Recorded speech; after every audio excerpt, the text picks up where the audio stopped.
கிறிஸ்துக்குள் மிகவும் அன்பாக அழைக்கப்பட்ட அன்பான சகோதரர்களே, சகோதரிகளே, மீண்டுமாக தேவன் நமக்கு வாழ்நாளிலே ஒரு நாளை தந்து அவருடைய பரிசுத்தமுள்ள ஆராதனையிலே நாம் பங்கு பெறுவதற்கு தேவன் பாராட்டின பெரிதான கிருபைக்காக நம்முடைய பிதாவாகிய தேவனுக்கு ஆண்டவராகிய இயேசு கிறிஸ்து மூலமாக நாம் முதலாவது நன்றிகளையும் துதி ஸ்தோத்திரங்களையும் நாம் எடுத்துக்கொள்ளலாம். வந்திருக்கக்கூடிய அனைத்து அன்பு சகோதர சகோதரிகளுக்கும் கிறிஸ்து இயேசுக்குள்ளாக அன்பின் வாழ்த்துக்களை சொல்லிக்கொண்டு, இந்த நாளில் கூட நம்ம பார்க்கக்கூடிய ஒரு வேதத்தில் இருக்கக்கூடிய ஒரு முக்கியமான ஒரு நபர் தான்.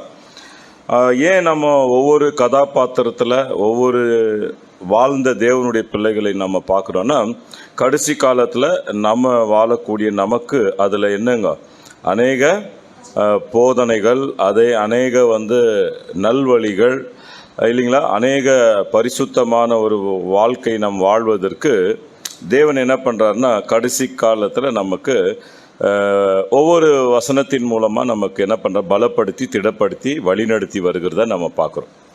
அப்படி வழிநடத்தி வரும் பொழுது தேவனுடைய பிள்ளைகளுக்கு மிகுந்த சந்தோஷம் சமாதானம் இதெல்லாம் கிடைக்குது. ஏன்னா இந்த உலகத்தில் என்ன இருக்குது அப்படின்னு நம்ம பார்க்கும்போது, உலகமே துன்பம் நிறைந்த ஒரு வாழ்க்கை.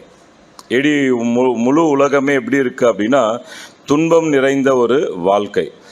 ஒவ்வொரு தெருவிலேருந்து வீட்டுக்குள்ளேருந்து ஒரு ஸ்டேட்லேருந்து, அதே சிட்டிலேருந்து, ஸ்டேட்லேருந்து, நாட்டிலேருந்து, அப்படியே சொல்லிட்டே போகலாம், கண்ட்ரிலேருந்து, இந்த வேர்ல்டு ஃபுல்லாக நமக்கு என்ன பார்க்குறோன்னா அநேக பிரச்சனைகளை நம்ம பார்க்குறோம். அப்படி பிரச்சனைகளை சந்திக்கக்கூடிய ஒவ்வொரு மனிதர்களும் ஏதோ ஒரு விதத்தில் என்ன ஆகிடுறாங்கன்னா சோர்ந்து போயிடுறாங்க. அப்படி சோர்ந்து போகும்போது அவங்களுடைய வாழ்க்கை கூட ஒரு முடிவுக்கு வர்றதாக பார்க்குறோம்.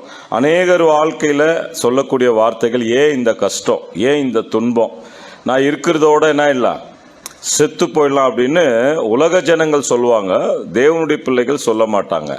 அப்போ இப்படி உலகத்தில் நாம் பார்க்கும்போது ஒவ்வொரு நாடுகளையும் நீங்கள் எடுத்து பார்த்தீங்கன்னா இன்றைக்கி எப்படி இருக்குதுன்னா துன்பம் நிறைந்த ஒரு நாடாக தான் இருக்குது. அநேக நாட்டில் அநேக பிரச்சனைகள், அநேக இடங்களில் இந்த பிரச்சனைகளை குறித்தே பேசிகிட்டே இருக்கிறாங்க. அதுக்கு அதிகமாக மீடியா இருக்குது.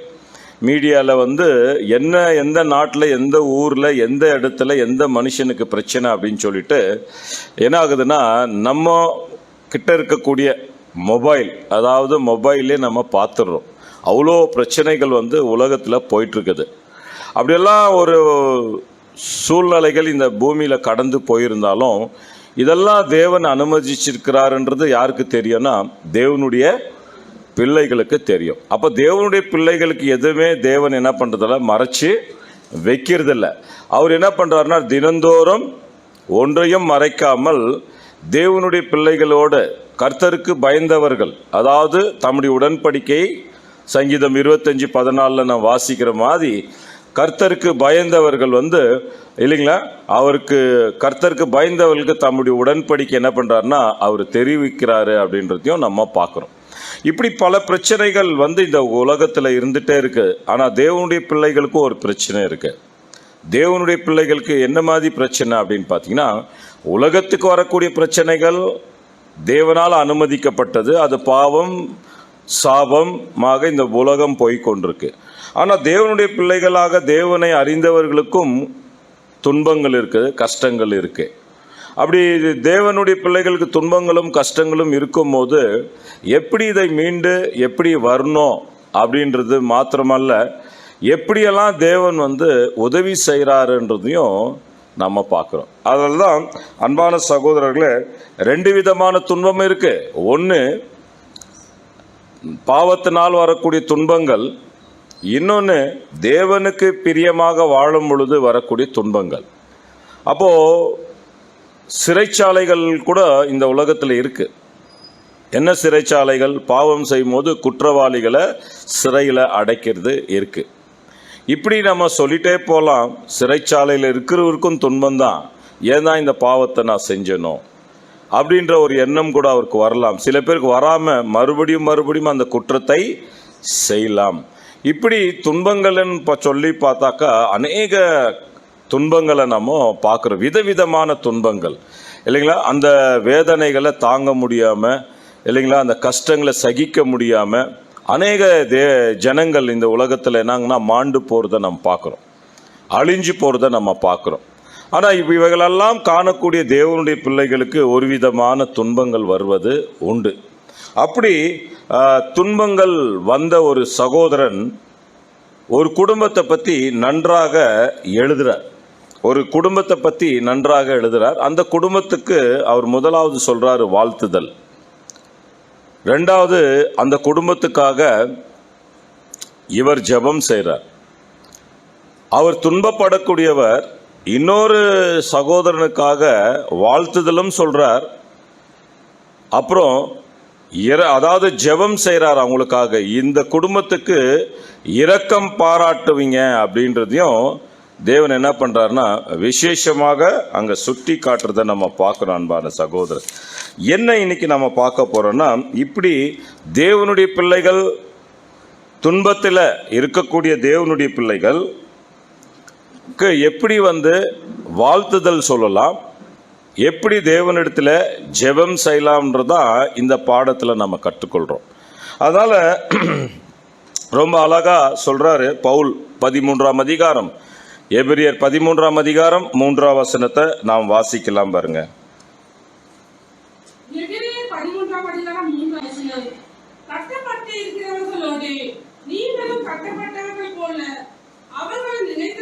The first point என்னன்னா, கட்டப்பட்டவர்களோட நீங்களும் கட்டப்பட்டு இருங்க.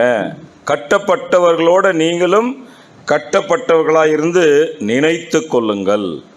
அப்போ இந்த ஒரு நினைவு யாருக்கு இருக்கணும் அப்படின்னு பார்க்கும்போது சத்தியத்தில் வந்த தேவனுடைய பிள்ளைகளுக்கு இருக்கணும். அப்படி இந்த ஒரு நினைக்கக்கூடிய ஒரு பிள்ளைகள் தான் இந்த சத்தியத்தில் வந்த சபையாக கூடிய 1,44,000 பேர். அப்படி நினைக்காதவங்க 1,44,000 பேரை முடியுமானா முடியாது. சொல்றாரு, அடுத்த பாயிண்ட்ல சொல்றாரு, நீங்களும்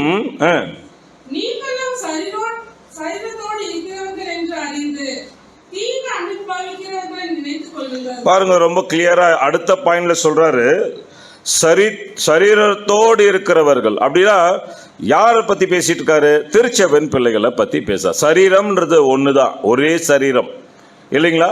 எபேசியர் 4ஆம் அதிகாரம் 4லிருந்து 6 வசனங்களை பார்க்கும்போது நமக்கு பிதாவாகிய தேவன், ஒரே தேவன் நமக்கு உண்டு, ஒரே கர்த்தராகிய இயேசு கிறிஸ்து நமக்கு உண்டு இல்லைங்களா? நமக்கு ஒரே ஞானஸ்நானம் உண்டு, நமக்கு ஒரே சரீரம் உண்டு. ஒரே சரீரம்ன்றது நம்முடைய ஆண்டவராக இயேசு கிறிஸ்துவுக்கு திருச்சபையின் பிள்ளைகள் ஆகக்கூடியவர்களுக்கு ஒரே சரீரம். ஒரே சரீரம் சொல்லும் போது சரீரத்தில் அநேக அவயங்கள் இருக்கு, அதெல்லாம் ஒன்றாக இருக்குது. அந்த மாதிரி திருச்சபையின் பிள்ளைகள் இருக்கிறாங்கன்றதுதான் நம்ம அடிப்படையான சத்தியங்களையும் பார்த்துருக்குறோம். அப்போ இயேசு கிறிஸ்து தலையா இருக்கிறார், நாம சரீர அங்கங்களா இருக்கிறோம்.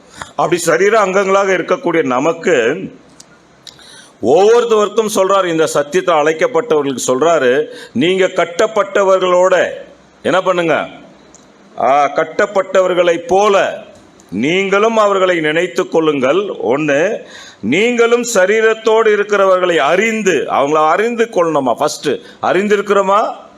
இந்த உலகம் எங்கிலும் இருக்கக்கூடிய ஒவ்வொரு சகோதரனும் சகோதரியும் இல்லைங்களா, கிறிஸ்துவின் சபையாக அழைக்கப்பட்டிருக்காங்கன்னு ஒரு அறிவை நம்ம பெற்றிருக்கிறோமானா பெற்றிருக்கிறோம்.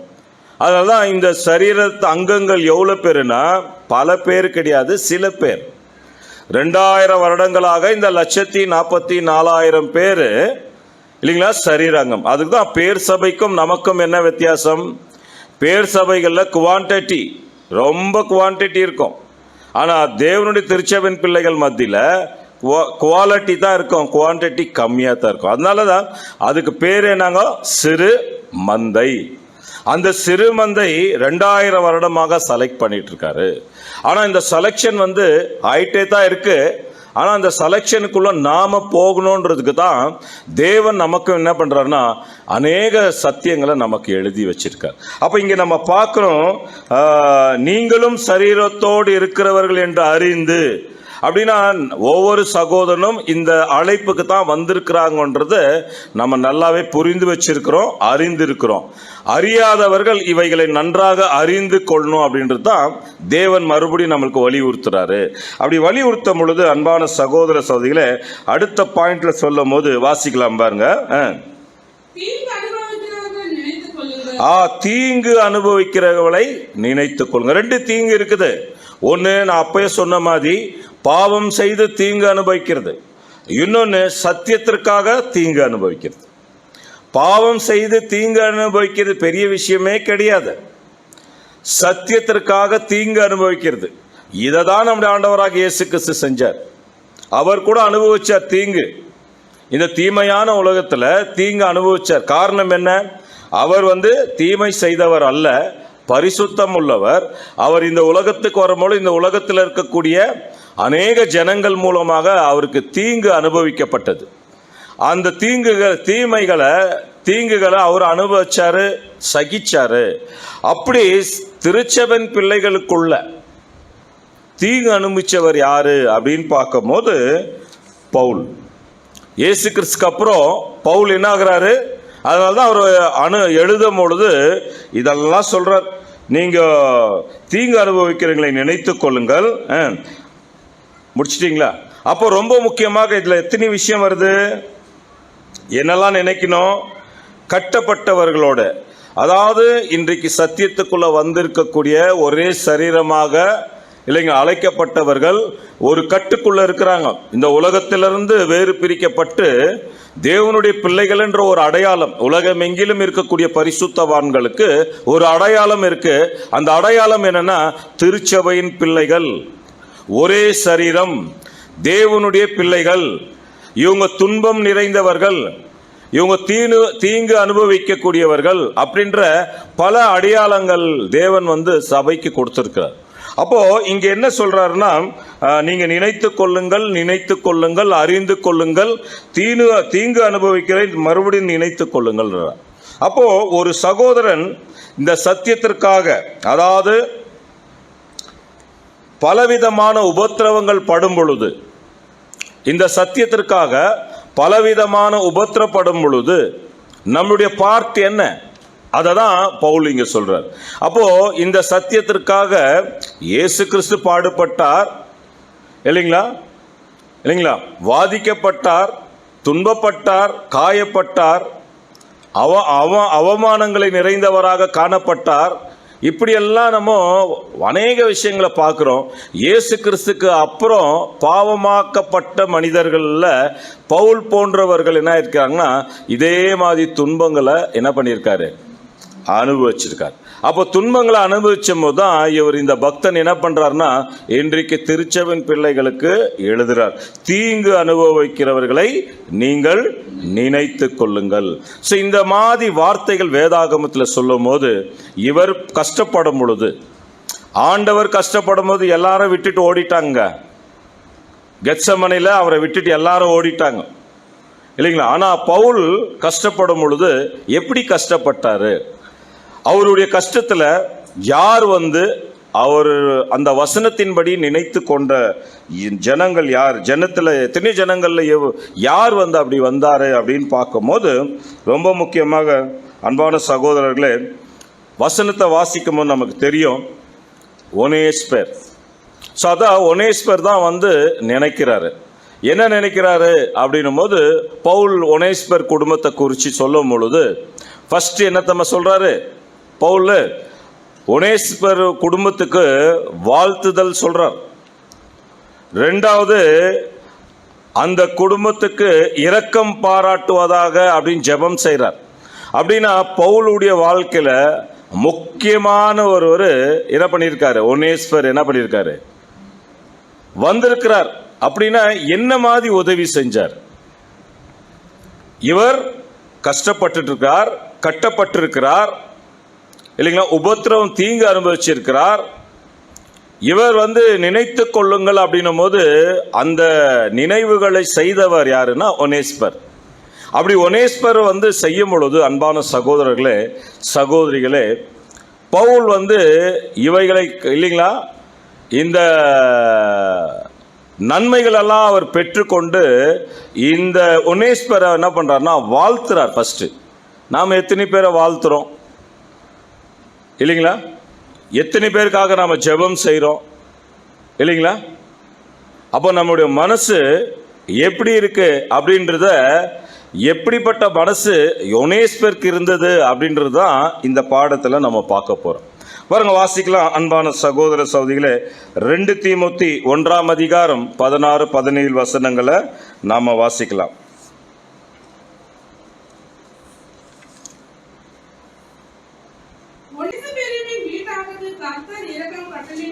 பாருங்க, இது ஒரு பிரேயர்ஃபுல்லாவே பேசுறாரு பவுல். ஒனேஸ்பருடைய வீட்டாருக்கு, குடும்பத்திற்கு கர்த்தர் என்ன பண்ணுவாரா? இரக்கம் பாராட்டுவாராக. இந்த சிந்தை யாருக்கு இருக்குது? பவுலுக்கு இருக்குது. தேவன்கிட்ட மன்றாடு. அடுத்தது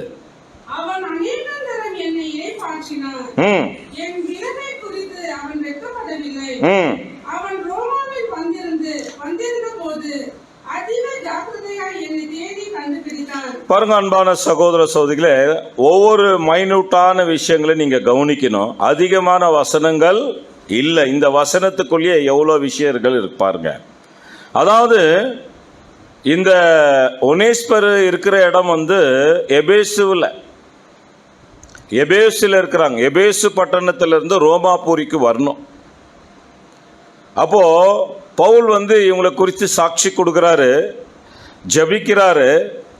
என்ன அநேக தரம் இளைப்பாற்றினான் இல்லைங்களா? இந்த குடும்பத்துக்கு வாழ்த்துதலும் கர்த்தர் இரக்கம் பாராட்டுவாராக. இவருடைய ஜெபம், இவருடைய சிந்தனை, அப்படி தேவனுடைய பிள்ளைகள் மத்தியில் இல்லைங்களா?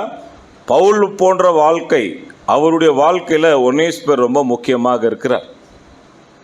அப்போ பவுலுடைய வாழ்க்கையில் இப்படிப்பட்ட ஒரு சம்பவங்கள் நடந்திருக்கு. என்ன நடந்திருக்கு அப்படின்னா, இவர் ஒரு சிறை கைதியாக ரோமாபுரியில் என்ன பண்ணிட்டு இருக்காரு இருக்கிறத நாம பார்க்கிறோம். அன்பான சகோதரர்களே, சகோதரிகளே, அப்போ ஃபர்ஸ்ட் இந்த ஒனேஸ்பருக்கு என்ன மனசு இருக்கு அப்படின்னா,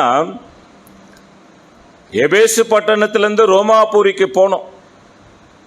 கடினமான ஒரு டிராவலிங். அதுக்கு அடுத்து இவருக்கு என்ன இருக்கணும் அப்படின்னா, ரோமாபுரி உள்ள கால் வைக்கணும்னா ஒரு தைரியம் வேணும். புரியுதுங்களா? அவருக்குள்ள இருக்கக்கூடிய ஒரு தைரியம் நம்ம பார்க்கிறோம். அப்போ ரோமா அப்படின்னாலே த அயன் ரூலிங், இரும்பு ஆளுகை செய்யக்கூடிய இல்லைங்களா? இத்தாலியில ரொம்ப முக்கியமான ஒரு இல்லைங்களா? ரோமாபுரி அப்படின்னாலே பெரிய விஷயம், ஒரு சிட்டி. ஸோ அங்கே நம்ம போயிருக்கிறோம். போன விஷயங்கள்லாம் ரோமில் பார்க்கும் பொழுது, அந்த காலத்தில் அதாவது அந்த கொலோசியம் அப்படின்ற ஒரு கட்டடம் இருக்கு இல்லையா? திருச்சபையின் பிள்ளைகளை சாதாரணமாக என்ன பண்ணல, துன்பப்படுத்தல. த எக்ஸ்ட்ரீமாக என்ன பண்ணியிருக்காங்கன்னா, அந்த கட்டடத்தை நீங்கள் பார்க்கும் பொழுது இல்லைங்களா, சிங்கத்தெல்லாம் நான் லைவாகவே அங்கே போய் பார்க்கும்போது அவ்வளோ கொடூரமாக இருக்கும். பார்க்குறது ரொம்ப அழகாக தெரியும். ஆனால் அன்றைக்கு அந்த ஒவ்வொரு காம்பவுண்டு மேலே ஒவ்வொரு ரோமர் சோல்ஜர்ஸ் ஒவ்வொருவரும் அந்த தேவனுடைய பிள்ளைகளை, சர்ச் ஹிஸ்டரியில் நம்ம படிக்கிறோம். அப்போது தேவனுடைய பிள்ளைகளை துன்புறுத்தப்பட்ட அநேக விஷயங்கள் நம்ம கவனிக்கும் போது, கவனிங்க, அப்போது இந்த ரோமாபுரியில் நாம் பார்க்கும்போது சர்ச் ஹிஸ்டரியில் படிக்கிறோம். அநேக என்னங்களா கிறிஸ்தவர்களுக்கு துன்புறுத்தின நாட்கள் ரொம்ப முக்கியம். இதெல்லாம் நம்ம 2ஆம் சபை காலத்திலே பார்க்குறோம். அன்பான சகோதர சகோதரிகளே, அப்போது அவருக்கு முக்கியமாக என்ன இருந்திருக்குன்னா, மனசு கடந்து போனோம். எபேசு பட்டணத்திலேருந்து ரோமாபுரி போயிருக்கலாம். அப்படி போகும்போது அவருக்குள்ள ஒரு தைரியம் இருந்திருக்கு. அவ்வளோ ஈஸியாக என்ன பண்ண முடியாது. உங்களால் இங்கே இருக்கக்கூடிய ராமூர்த்தி நகரில் இருக்கிற போலீஸ் ஸ்டேஷன் உள்ள கால் வைக்க முடியுமா? என் ஃப்ரெண்டு இருக்கான் இப்போ கூட இங்கே ராமூர்த்தி நகரில். அவன் சொல்லுவான், க்ரைம் அவன் வந்தாக்கா அந்த க்ரைம் அவங்க எப்படி இருப்பாங்க அப்படின்னு பார்த்தீங்கன்னா, அவங்களுடைய பேச்சுக்களோ அவங்களுடைய செயல்முறைகளோ ஒரு இரக்கமே இருக்காது. அவங்க கைதியா இல்லை அவங்க நல்லவங்களெல்லாம் பார்க்க மாட்டாங்க. கெடிச்சாங்கன்னா முடிஞ்சுது, உள்ள பெண்ட் எடுத்துருவாங்க. திரும்ப அவன் வெளியே வருது ரொம்ப கஷ்டம். கிரைம்ன்றது டிஃப்ரெண்ட். கிரைம் ஆளுங்க அவங்களுக்கு ட்ரைனிங்கே வேற, அவங்களுடைய ட்ரைனிங்கே வேற. நீ தப்பு பண்ணலன்னா எனக்கு ஃபேவராக இருந்தால் உள்ளே போட்டானா முடிஞ்சுது, எலும்பெல்லாம் ஒடிச்சு பேத்து எடுத்துருவாங்க. அவன் திரும்ப வரும்போது அவனுடைய ஃபிட்னஸே இருக்காது. இது சாதாரணமான ஒரு போலீஸ் ஸ்டேஷனில். அந்த போலீஸில் நீ போலீஸ் ஸ்டேஷனில் கால் வச்சாலே கான்ஸ்டபிள் கேட்பான், நீ யாரும் ஃபஸ்ட்டும் ಎಲ್ಲಿಂದ ಬಂದಿದ್ಯಾ ನೀನು அப்படின்னு அவன் பேசுகிற போதே தெரியும். யாவன நீனோ கூத்துக்கொல்லே அப்படின்வான். நம்ம ஆளுங்க அப்படியே பயந்துருவாங்க. அவங்களுடைய ட்ரைனிங்கை அப்படி. சாதாரணமான ஒரு போலீஸ் ஸ்டேஷன்லேயே ஒரு மனுஷன் கால் எடுத்து வைக்க முடியாது. ரோமாபுரியில் இவர் கால் எடுத்து வைக்கணும்னா ஒனேஸ்பருக்கு எவ்வளோ தைரியம் இருந்திருக்கும். காரணம் என்ன? தேவனுடைய பிள்ளைகளுக்கு அந்த தைரியம் இருக்கும். தேவனுடைய பிள்ளைகள்கிட்ட இருக்கக்கூடிய தைரியம் இந்த உலகத்தில் யார்கிட்டையும் கிடையாது. அதால் தேவனுடைய பிள்ளைகளுக்கு தைரியம் இருக்குதுன்னு சண்டை போடுறதும் பிரச்சனையே பண்ணுறதுன்றது இல்லை. தேவனுடைய பிள்ளைகள் தேவனுக்கு மாத்திரம் பயப்படுவாங்க, வேற எந்த கிரியைகளுக்கும் பயப்பட மாட்டாங்க. அப்போ இந்த ஒனேஸ்பருக்கு என்ன இருந்ததுன்னா, தேவ பயம் இருந்ததோடு தான் இவர் தேவனுடைய பக்தனாக இருக்கிறதுனால இவர் தைரியமா என்ன பண்றாரு, ஒனேஸ்வரை சந்திக்க போறார். அப்படி சந்திக்கும் பொழுது பவுலை சந்திக்க ஒனேஸ்பர் போறார். அப்படி போகும்போது ஒனேஸ்பர் போறாருன்னா அவருடைய அடுத்த மனசு என்ன மாதிரி இருந்திருக்கும் யோசித்து பாருங்க. இப்போ உதாரணத்துக்கு உலகத்தில் நம்ம தேவனுடைய பிள்ளைகள் போலீஸ் ஸ்டேஷனுக்கும் போகக்கூடாது, எங்கே போகக்கூடாது, கோர்ட்டுக்கும் போகக்கூடாதுன்னு அடிப்படையான சத்தியத்தில் இருக்குது. நமக்கு ஜட்ஜ் யாரு? பிதாவாகிய தேவன் இல்லைங்களா? நமக்கு லாயர் யாரு? கர்த்தராகிய இயேசு கிறிஸ்து. அப்படின்னு நமக்கு அடிப்படையான சத்தியத்தில் நம்ம படிச்சிருப்போம். ஏன்னா தேவன் தான் நமக்கு எல்லாமே. அதனால நம்ம அங்கெல்லாம் போகிறதில்லைன்னு வச்சுக்கோங்க. போகக்கூடாது அப்படின்றது தான் நமக்கு போதனையே. அப்போ இன்றைக்கு உலகத்தில் ஒரு குற்றவாளியை சந்திக்கிறதுக்கு நாம் போவோமா? எவ்வளோக்கு ரொம்ப ஃப்ரெண்டாக இருந்தாலும் இல்லைங்களா, அவன் குற்றவாளின்னு தெரிஞ்சிட்டா நம்ம போலீஸ் ஸ்டேஷனுக்கு இல்லை ஒரு நாட்டை விட்டு ஒரு நாட்டுக்கு போவோமா? இல்லை போலீஸ் ஸ்டேஷனில் தான் அவனை பார்க்க போவோமா? போகுவோம்னா சான்ஸே கிடையாது. அவன் என்ன பண்ணாலும் அவனை எதுக்கு நம்ம பார்க்கணும்? இப்படி தான் நம்முடைய மனசு இருக்கும். ஏன்னா சுயநீதி இருக்கும். சுயநீதியில் நாம் கரெக்டாக இருக்கிறோம் அப்படின்ற எண்ணத்தில் போக மாட்டாங்க. ஆனால் இந்த ஒனேஸ்பருடைய மனசு எப்படி இருக்குது அப்படின்னு பார்த்தீங்கன்னா, அவர் குற்றவாளியாக தெரிந்திருந்தாலும் இவர் என்ன பண்ணுறாருங்க, ரோமாபுரிக்கு போகிறார். அதுக்கு இவருக்கு என்ன மனசு இருந்திருக்குது? இரக்கமான மனசு. அதுக்கு தான் பவுல் சொல்றாரு, இந்த குடும்பத்துக்கு என்ன பண்ணுங்க. ஏன்னா பவுல் என்ன பண்ணியிருக்காரு, அந்த இரக்கத்தை வாங்கியிருக்கிறார். யார்கிட்ட இருந்து? ஒனேஸ்பர் கிட்ட இருந்து. இரக்கமான குணம் இல்லைன்னா அவரை என்ன பண்ண முடியாது, சந்திக்க முடியாது. அப்போ ஒனேஸ்பருக்கு ஃபர்ஸ்ட் டிராவலிங் பண்றார், செகண்ட் தைரியத்தோடு போறார், மூன்றாவது இதெல்லாம் செய்வதற்கு அவர்கிட்ட இரக்கம் இருக்குது. அது மாத்திரம் இல்ல, அந்த வசனத்தை மறுபடியும் வாசிக்கலாம். அடுத்த வசனம் வாசிக்கலாம் பாருங்க.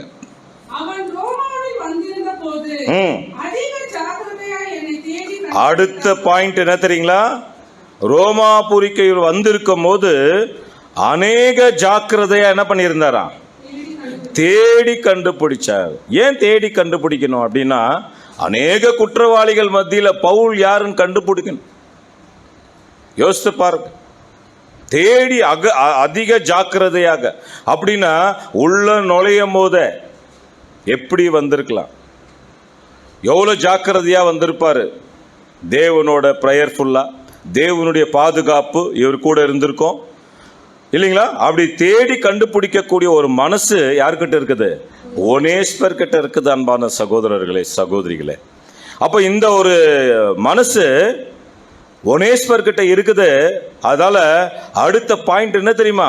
பவுல் ஒரு கைதியாக இருக்கிறார், விலங்கு போட்டவரா இருக்கிறார். யோசித்து பாருங்க, நாம் நார்மலாக ஒரு பர்சன் தப்பானவர் அப்படின்னாலே நம்ம மைண்டெல்லாம் வேறு மாதிரி போயிடும். அவங்ககிட்ட எரிங்கி பேச மாட்டோம் அப்படின்னு நம்மளை சொல்லலை. சத்தியம் அறியாத ஜனங்கள் அப்படித்தான் இருப்பாங்க இந்த உலகத்தை. சத்தியம் அறிஞ்சவங்க இயேசு கிறிஸ்து போல இருப்பாங்க. ஏன்னா இயேசு கிறிஸ்துக்குள்ள இருந்த சிந்தை நம்மகிட்ட இருக்குதுன்னு. ஆனால் அங்கே யோசித்து பாருங்க, உதாரணத்துக்கு ஒரு குற்றவாளி அப்படின்னு சொல்லிட்டாலே, அவர் பாவம் செஞ்சிருக்கிறார் அப்படின்னாலே அந்த பர்சன் மைண்டில் வரும் போதெல்லாம் அந்த பர்சன் வரமாட்டார், அவர் செய்த குற்றங்கள் தான் பாவங்கள் தான் வரும். அப்படி வரும் பொழுது இல்லைங்களா, கட்டாயமாக முகம் கொடுத்து பேச மாட்டாங்க, அவரை சந்திக்க மாட்டாங்க, அவரை பார்க்கறதுக்கு மனசே இருக்காது. ஆனால் பவுல் எழுதுறார், என்னை அதிக ஜாக்கிரதையாக தேடி கண்டுபிடித்தான். அப்போ ஒனேஸ்பர் தேடி இருக்கார், கண்டுபிடிச்சிருக்கிறார். இவர் தான் பவுல் அநேக குற்றவாளிகள் நடுவில். அப்போ இதெல்லாம் ஏறத்தாழ கிபி 65 நடந்த சம்பவங்கள். அப்போ இந்த ஒரு சம்பவத்தை தேவன் என்ன பண்றாருன்னா வேதத்தில் மறைச்சி வச்சிருக்கிறார் இந்த விஷயங்களை. அடுத்த பாயிண்ட்ல என்ன நடக்குதுன்னா, மறுபடியும் அந்த வசனத்தை 16வது வசனத்தை வாசிங்க.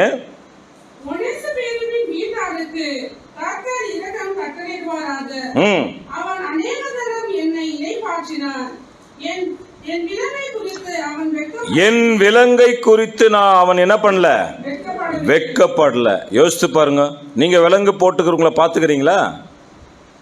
அடிக்கடி பார்க்கணுமா விலங்கு போட்டுங்களா? நம்ம கமிஷனர் ஆஃபீஸ்க்கு இது பாருங்க, கமிஷனர் ஆஃபீஸ் தெரியுமா? ஜிபிஓ போஸ்ட் ஆஃபீஸ் தெரியுமா? அதுக்கு அடுத்த ரோடு ஒன்வே அங்கேருந்து வருவோம். அங்கே ஒரு கிளப் இருக்குது பார்த்தீங்களா, ஃபேமஸான கிளப்பு, எல்லாருக்கும் அந்த கிளப்பு பேர் சொன்னால் ஞாபகம் வரும், லேடிஸ் கிளப்பு. அதுக்கு பக்கத்தில் இருக்கிற காம்பவுண்ட் தான் என்னங்க கமிஷனர் ஆஃபீஸ். நீங்கள் அந்த ரோட்டில் போனீங்கனாலே போதும், இன்ஃபென்ட்ரி ரோட்டில். அங்கேருந்து நம்ம வரும்போது விதானா சௌதரில் வந்து லெஃப்ட் எடுத்து ரைட் எடுக்கும் போது லெஃப்டில் வரும். அங்கே நீங்கள் நின்னீங்கனாலே போதும், அநேக குற்றவாளிகளை நீங்கள் பார்க்கலாம். விலங்கோடு உள்ளே போகிறதும் வருதும் கூப்பிட்டு போயிட்டே இருக்குவாங்க, வந்துட்டே இருப்பாங்க. அப்படி அங்கே ரோட்டில் யாராவது நின்னாலே ரொம்ப பேர் யாருன்னா நின்று பார்க்குறதுக்கு அலோவ் பண்ண மாட்டாங்க. ஏன் ಮಾಡ್ತಾ ಇದೆ ಇಲ್ಲಿ நின்றுಕೊಂಡು அப்படின்வாங்க. என்ன பண்ணிட்டு இருக்க இங்கே நின்றுட்டு அப்படின்ற கொஸ்டின் பண்ணுவாங்க. அங்கே காரணம் என்னன்னா, அது அந்த மாதிரி ஒரு இடம்.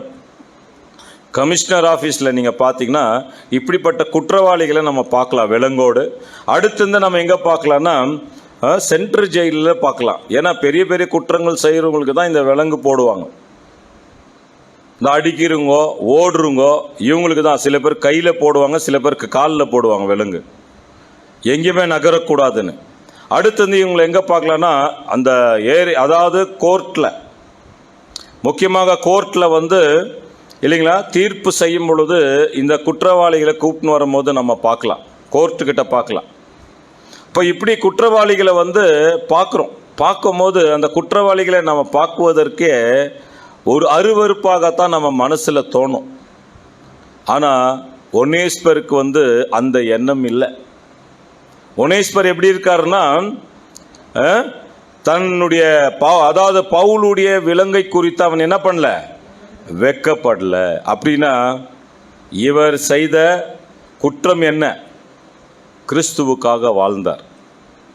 தேவனுடைய திட்டத்தில் அவருடைய பங்கை சத்தியத்தை அறிந்தவராகவும் சத்தியத்திற்காக தன்னை ஒப்பு கொடுத்தவராகவும் சத்தியத்திற்காக இந்த சிறைச்சாலைக்குள்ள அவர் கடந்து சென்றதாக நம்ம பார்க்கிறோம்.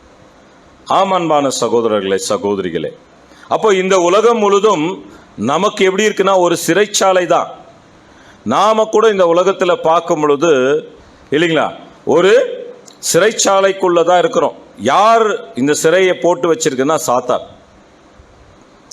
அப்போ தேவனுடைய பிள்ளைகளை இல்லைங்களா சிறையாக்கக்கூடிய விஷயங்களை இல்லைங்களா சத்தியத்திற்காக நிற்கக்கூடிய தேவனுடைய பிள்ளைகளுக்கு உபத்திரவம் உண்டு இல்லைங்களா. உபத்திரவம் உண்டுன்னு தான் சொன்னார். அதுக்கு தான் சொன்னாரு, நீங்க தேவ பக்தியாய் நடக்க யாவரும் மனதாய் இருந்தீங்கன்னா நீங்க என்ன பண்ணுவீங்க? அப்போ பவுலுடைய வாழ்க்கையில் இந்த துன்பங்கள் நேரிட்டு இருக்கு இல்லைங்களா? நீங்க பலவிதமான சோதனையில அகப்படும் பொழுது அப்படின்னு யாக்கோபுக்கு எழுதும் போதும் பார்க்கிறோம். யாக்கோபு 1:2 பார்க்கிறோம் இல்லைங்களா? அப்போ 2 தீமோத்தேயு 3:12 வாசிக்கிறோம். ஒருவன் தேவ பக்தியாய் நடக்க மனதாயிருந்தால் அவன் துன்பம் படுவான். அப்போ துன்பப்படக்கூடிய தேவனுடைய பிள்ளைகள் ரொம்ப நமக்கு ஹைலைட்டா இருக்கிறது இயேசு கிறிஸ்து, 2வது பவுல், அநேக தேவனுடைய பிள்ளைகள் இருக்கும். ஆனா யாரெல்லாம் துன்பப்படுறாங்களோ தேடி கண்டுபிடிச்சார் யாரு? ஒனேஸ்பர். அதே போலதான் இப்ப இந்த ஒனேஸ்பர் உங்களுக்குள்ள இருக்கிறாரா? ஒனேஸ்பருடைய கேரக்டர் உங்ககிட்ட இருக்கா? அப்போ இந்த சப்ஜெக்டுடைய தலைப்பு என்ன அப்படின்னு பாத்தீங்கன்னா, உபத்திரப்படும் சகோதரனுக்கு உதவி செய்யும் ஒனேஸ்பர். த டாபிக் அதுதான். அதாவது உபத்திரப்படும் சகோதரனுக்கு உதவி செய்ய ஒனேஸ்பர். அப்படின்னா நாம கூட இப்போ உங்களுக்குள்ள கிறிஸ்து இருக்கிறாரானா, கிறிஸ்துக்குள் உங்களுக்குள்ள கிறிஸ்து இருக்கிறாரா அப்படின்னா பவுலுக்குள்ள யார் இருந்தது? கிறிஸ்து இருந்தார் இல்லைங்களா? ஒனேஸ்பருக்குள்ள கிறிஸ்து இருந்தாரானா கிறிஸ்து இருந்தார். பாருங்க, இதே கேரக்டர் தான் இந்த சிறைச்சாலைக்குள்ள இருக்கக்கூடிய நாம பாவப்பட்ட மனிதர்களை மீட்கிறதுக்காக கர்த்தர் இயேசு என்ன பண்ணாரு? பரலோகத்தை விட்டு பூலோகத்துக்கு வந்தார். எப்படி ஒனேஸ்பர் எபேசர் விட்டு ரோமாவுக்கு போனார். ஆனா நம்முடைய கர்த்தர் இயேசு எப்படிப்பட்டவர்னா பரலோகத்தை விட்டு இந்த பூலோகத்துக்கு வந்தார் இல்லைங்களா? பவுலுக்கும் இந்த உலக ஜனங்களுக்கு என்ன வித்தியாசம்? சத்தியத்து நிமித்தமாக சிறைச்சாலையில் இருக்கிறாரு, நாம பாவம் செய்த சிறைச்சாலைக்குள்ள இருக்கிறோம். நம்மளை மீட்கிறதுக்காக நம்மளை தேடி கண்டுபிடிச்சாரா இல்லையா? ஒட்டுமொத்த இந்த உலக ஜனங்கள் மத்தியில திருச்சபையின் பிள்ளைகள் என்ன பண்றாரு? அழைச்சிருக்கிறார் இல்லைங்களா? அழைச்சிருக்கிறாரு. அது மாத்திரமில்ல, நம்முடைய ஆண்டவராக இயேசு கிறிஸ்து தன்னுடைய நேரத்தையும் காலத்தை மாத்திரமல்ல தன் ஜீவனே என்ன பண்ணாருங்க? திருச்சபையின் பிள்ளைகளுக்காக அவர் கொடுத்திருக்கிறார். இந்த சரீரத்துல ஒரு அங்கமா ஆகணும்னா ஃபர்ஸ்ட் அந்த சரீர அங்கங்கள் ஒரே மாதிரி செயல்படணும்னா அதுக்கு தலை என்ன பண்ணாரு? கர்த்தர் இயேசு வாழ்ந்து காட்டினார். அப்படி வாழ்ந்து காட்டினவர் தான் நம்முடைய ஆண்டவராகிய இயேசு கிறிஸ்து. அப்போ இந்த பரலோகத்திலிருந்து இந்த பூலோகத்துக்கு வருவதற்கு, பாவிகளை மீட்பதற்கு, பாவிகளாக இருந்த நம்மை இல்லைங்களா, நம்மள சகோதரன் சொல்றதுக்கு என்ன பண்ணல? அவரு வெட்கப்படல. நம்மளா பாவிகள், எபிரேயர்ல வாசிக்கிறோம் இல்லைங்களா? நம்மளா பாவிகள், ஆனாலும் நம்மள சகோதரர்கள் என்று அவர் சொல்றதுக்கு என்ன பண்ணல? வெட்கப்படலன்னு தான் வசனம் படிக்கிற எபிரேயர்ல. அப்போ அவருக்கு நாம சகோதராக எந்த தகுதியும் கிடையாது. ஏன்னா நாம பாவத்திலேயே பிறந்து, பாவத்திலேயே வாழ்ந்து, பாவத்திலேயே மரித்து போகக்கூடிய நமக்கு கர்த்தர் இயேசு இல்லைங்களா எப்படிப்பட்ட ஒரு விஷயத்தை செஞ்சிருக்கிறாரு அப்படின்னு பார்க்கும்போது, இந்த உலகமே கட்டப்பட்டிருக்கு யாரோட? சாத்தானோட. சாத்தானுடைய தந்திரங்கள், பாவங்கள், அக்கிரமங்கள், மீறுதல்கள்ல கட்டப்பட்டிருந்த இந்த ஒட்டுமொத்த உலகத்தை மீட்பதற்காக மீட்பர் ரட்சகர் இந்த உலகத்துக்கு என்ன வந்தார்னா தன்னுடைய அன்பை என்ன பண்ணாருங்க? வெளிப்படுத்தி காட்டினார். அதுல இந்த ரான்சம் அப்படின்னு சொல்லும் போது இல்லைங்களா, ரான்சம்னாலே என்னங்க? உபத்திரவம், துன்பம் இல்லைங்களா? நமக்கு ரான்சம் சப்ஜெக்ட் அப்படின்னு சொன்னாலே இயேசு கிறிஸ்து என்னங்க? நமக்காக தன் ஜீவனை கொடுத்துதான் ஞாபகம் வரும். ஒட்டுமொத்த உலகத்துக்கு அவர் தன்னுடைய ஜீவனை அவர் கொடுத்திருந்தாலும், கவனிங்க, தன்னுடைய ஜீவனை அவர் கொடுத்திருந்தாலும் ஃபர்ஸ்ட் யாருக்கு கொடுக்கிறாரு? அவருடைய திருச்சபையின் பிள்ளைகளுக்கு. அப்போ கிறிஸ்துவில் இருந்த சிந்தை பவுல் கிட்ட இருந்தது, பவுல் கிட்ட இருந்த சிந்தை ஒனேஸ்பர் கிட்ட இருக்குது, ஒனேஸ்பர் கிட்ட இருக்கிற சிந்தை நம்மகிட்டயும் இருக்கணும்ன்றது தான் அன்பான சகோதர சகோதரிகளே. அப்போ உனக்குள்ள ஒனேஸ்பர் இருக்கிறாரா? அந்த ஆவி நல்லதை பத்தி தான் நம்ம பேசுறோம். த குட் கேரக்டர், நல்ல குணலட்சணங்கள் அப்படின்னா இப்ப நம்ம படிச்ச வசனங்கள்லாம் நல்ல குணலட்சணமா கெட்ட குணலட்சணமா? ஒனேஸ்பர் பண்ணதெல்லாம் நல்லதா கெட்டுதா? அப்ப நல்லது அவர் பண்ண தொட்டு தான் பவுல் அவரை குறிச்சு என்ன பண்ணாரு? ஓனேஸ்வரை வாழ்த்தினார், கர்த்தர்கிட்ட மன்றாட்டில் என்ன இரக்கத்தை காட்டுறார். இப்ப யாரெல்லாம் ஒனேஸ்வர் மாதிரி இருக்கிறோமோ, இதே இல்லைங்களா பவுல் நமக்காக இல்லைங்களா, நமக்காக பவுல் செய்யறாரோ இல்லையோ, கர்த்தர் இயேசு நமக்காக என்ன பண்ணிட்டு இருப்பாரு? இந்த சகோதரனையாவது இந்த சகோதரியாவது நீங்க எப்பவுமே என்ன பண்ணுங்க, நமக்காக பிதாவாகிய தேவனிடத்தில் எப்பவுமே பரிஞ்சு பேசிட்டே இருப்பார். அப்ப நம்மளாம் எதுக்கு வந்திருக்கிறோம்? பைபிள் ஸ்டூடெண்டா புது சிருஷ்டியா? புது சிருஷ்டி. பைபிள் ஸ்டூடெண்ட் ஆவதற்கு வரல நாம இல்லைங்களா. 1ஆம் தேதி கூட இந்த பாயிண்ட் எல்லாம் படித்தோம், மே 1ஆம் தேதி. நாம் பைபிள் ஸ்டூடெண்ட் ஆகிறதுக்கு இல்லை. பைபிள் ஸ்டூடெண்ட் எப்படி இருப்பாங்கன்னா, எல்லாம் அந்த கூட்டமாக கலந்து போயிட்டு வருவாங்க. அவங்களுக்கு எந்த ஒரு உபத்திரமும் வராது. உபத்திரமும் யாருக்கு வரும்? சத்தியத்திற்காக யார் நிற்கிறாங்களோ அவங்களுக்கு தான் வரும். சத்தியத்துக்காக நிற்கிறவங்க தான் உபத்திரப்படுவாங்களே தவிர, சத்தியத்தின்ற பேர் வைத்து கொண்டு வாழ்வதற்காக ஏதோ ஒரு கடமைக்காக வரக்கூடியவர்களோ போகக்கூடியவர்களுக்கு இல்லை. அப்போ அங்க ரொம்ப முக்கியமாக அன்பான சகோதரர்களை நாம புரிந்து கொள்ளணும் இல்லைங்களா.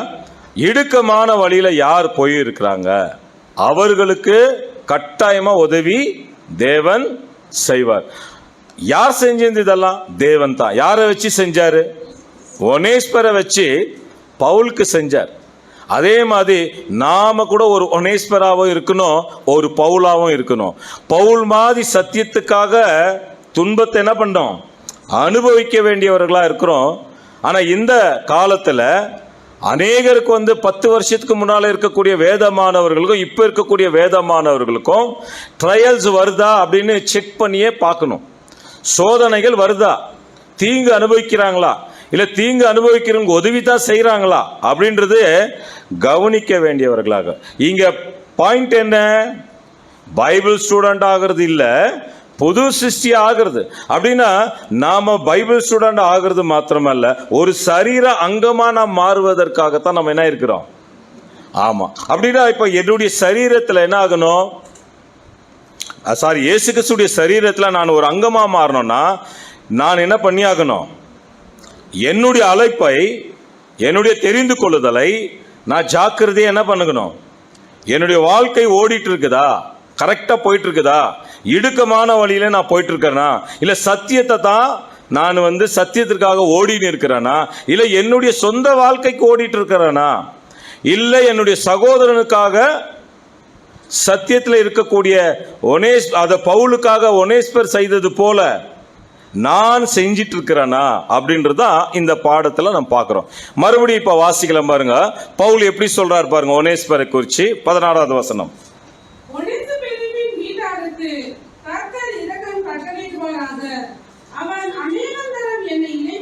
அநேக தரம் ஹைலைட் பண்ணிக்கங்க, அநேக தரம் என்னை இளைப்பாற்றினான். இளைப்பாற்றுறதுன்னா தெரியும் இல்லையா? இளைப்பாற்றுறதுன்னா என்னங்க? இளைப்பாற்றினான் அப்படின்னு சொல்லும் போது நமக்கு இளைப்பாறுதல் இருக்குது இல்லையா? இளைப்பாறுதல் என்னங்க? ரெஸ்ட் எடுக்கிறது. அந்த இளைப்பாறுதல் பத்தி பேசுறது இல்லை இங்க. இளைப்பாற்றினார் அப்படின்னும் போது இன்னொன்னு சத்தியத்துல உட்கார்ந்து கேட்கிறோம், அந்த இளைப்பாறுதல் ஆவிக்குரிய இளைப்பாறுதல். அது இளைப்பாற்றினான் அநேக தரம் அப்படின்னும் போது தான் அதாவது தீங்கு அனுபவிச்சுட்டு இருக்கிறார். ரோமாபுரியில அவமானம் நிறைஞ்ச ஒரு காரியம். யோசித்து பாருங்க. உதாரணத்துக்கு நம்ம நடராஜ் ஜெயிலில் இருக்கிறாருனாக்கா என்ன பண்ணுவீங்க? ஃபோன் பண்ணுவீங்களா அவருக்கு? நடராஜ் ஜெயிலில் இருக்கிறாருன்னா ஃபோன் பண்ணுவீங்களா? பண்ண மாட்டீங்களா? பார்த்தீங்களா? அவ்வளோதான் உங்களுடைய. அவர் இப்போ உடன்படிக்கை பண்ணிட்டு இருக்கார். போய் பார்த்துட்டு என்ன கஞ்சி கொடுத்துட்டு, இல்லை பவுல் இருக்கிறாரு, இந்த பவுல் யார்? பால் சிங், பெங்களூர் பால் சிங் ஜெயிலில் இருக்கிறார். என்ன பண்ணுவீங்க? இல்லை நட்ராஜுக்கு வேணா போவோம், எல்லாருக்கும் போவீங்களா? Very good. போய் என்ன பண்ணுவீங்க? கஞ்சி வாங்கி போவீங்களா, ஆரஞ்சு வாங்கி போவீங்க?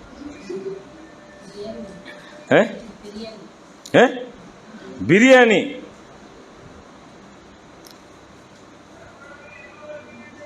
கேட்குறது நல்லா தான் இருக்கு. அடிக்கடி பிரியாணி என்ன பண்ணுங்க. இந்த உலகம் என்றும் சிறைச்சாலையில தான் இருக்கிறோம் இல்லைங்களா? அநேக தரம் இலைப்பாட்டினா எந்த பாற்றுதல் பெருசு? ஆவிக்குரிய இலைப்பாடுறதல்லா, மாம்சத்துக்குரிய இலைப்பாடுறதல்லா? ஏன் மாம்சத்துக்குரிய இலைப்பாடுதல் இல்லையா? அநேக தரம் என்னை இலைப்பாற்றினான் அப்படின்னும் போது இவர் போய் நிற்கும் போது அவருக்கு என்ன இருக்கும்? பவுலுக்கு எவ்வளோ சந்தோஷம் இருக்கு. என்ன பார்க்கறதுக்கு ஒருத்தர் என்ன இருக்காரு இல்லைங்களா? எவ்வளோ சந்தோஷம் இருக்கும் பவுலுக்கு. இந்த உலகமே நான் ஒரு குற்றவாளின்னு சொல்லும் போது என்ன நீ பார்க்க வந்திருக்கிற ஒனேஸ்பர், so you are great, you are blessed, you are great அப்படின்னு தான் சொல்லுவோம். அதுதான் ஏன் இதெல்லாம் நம்ம பார்க்குறோன்னா, நம்மக்கிட்ட அந்த இரக்கம் உள்ள குணம் இருந்தால் தான் இதை செய்வோம். இரக்கம் இல்லைன்னா நாமளும் ஒரு சாதாரண மனிதர்களை போல. இவர்களெல்லாம் சத்தியத்தை கேட்டவர்கள் யாரு? பவுலும் ஒனேஸ்பரும்.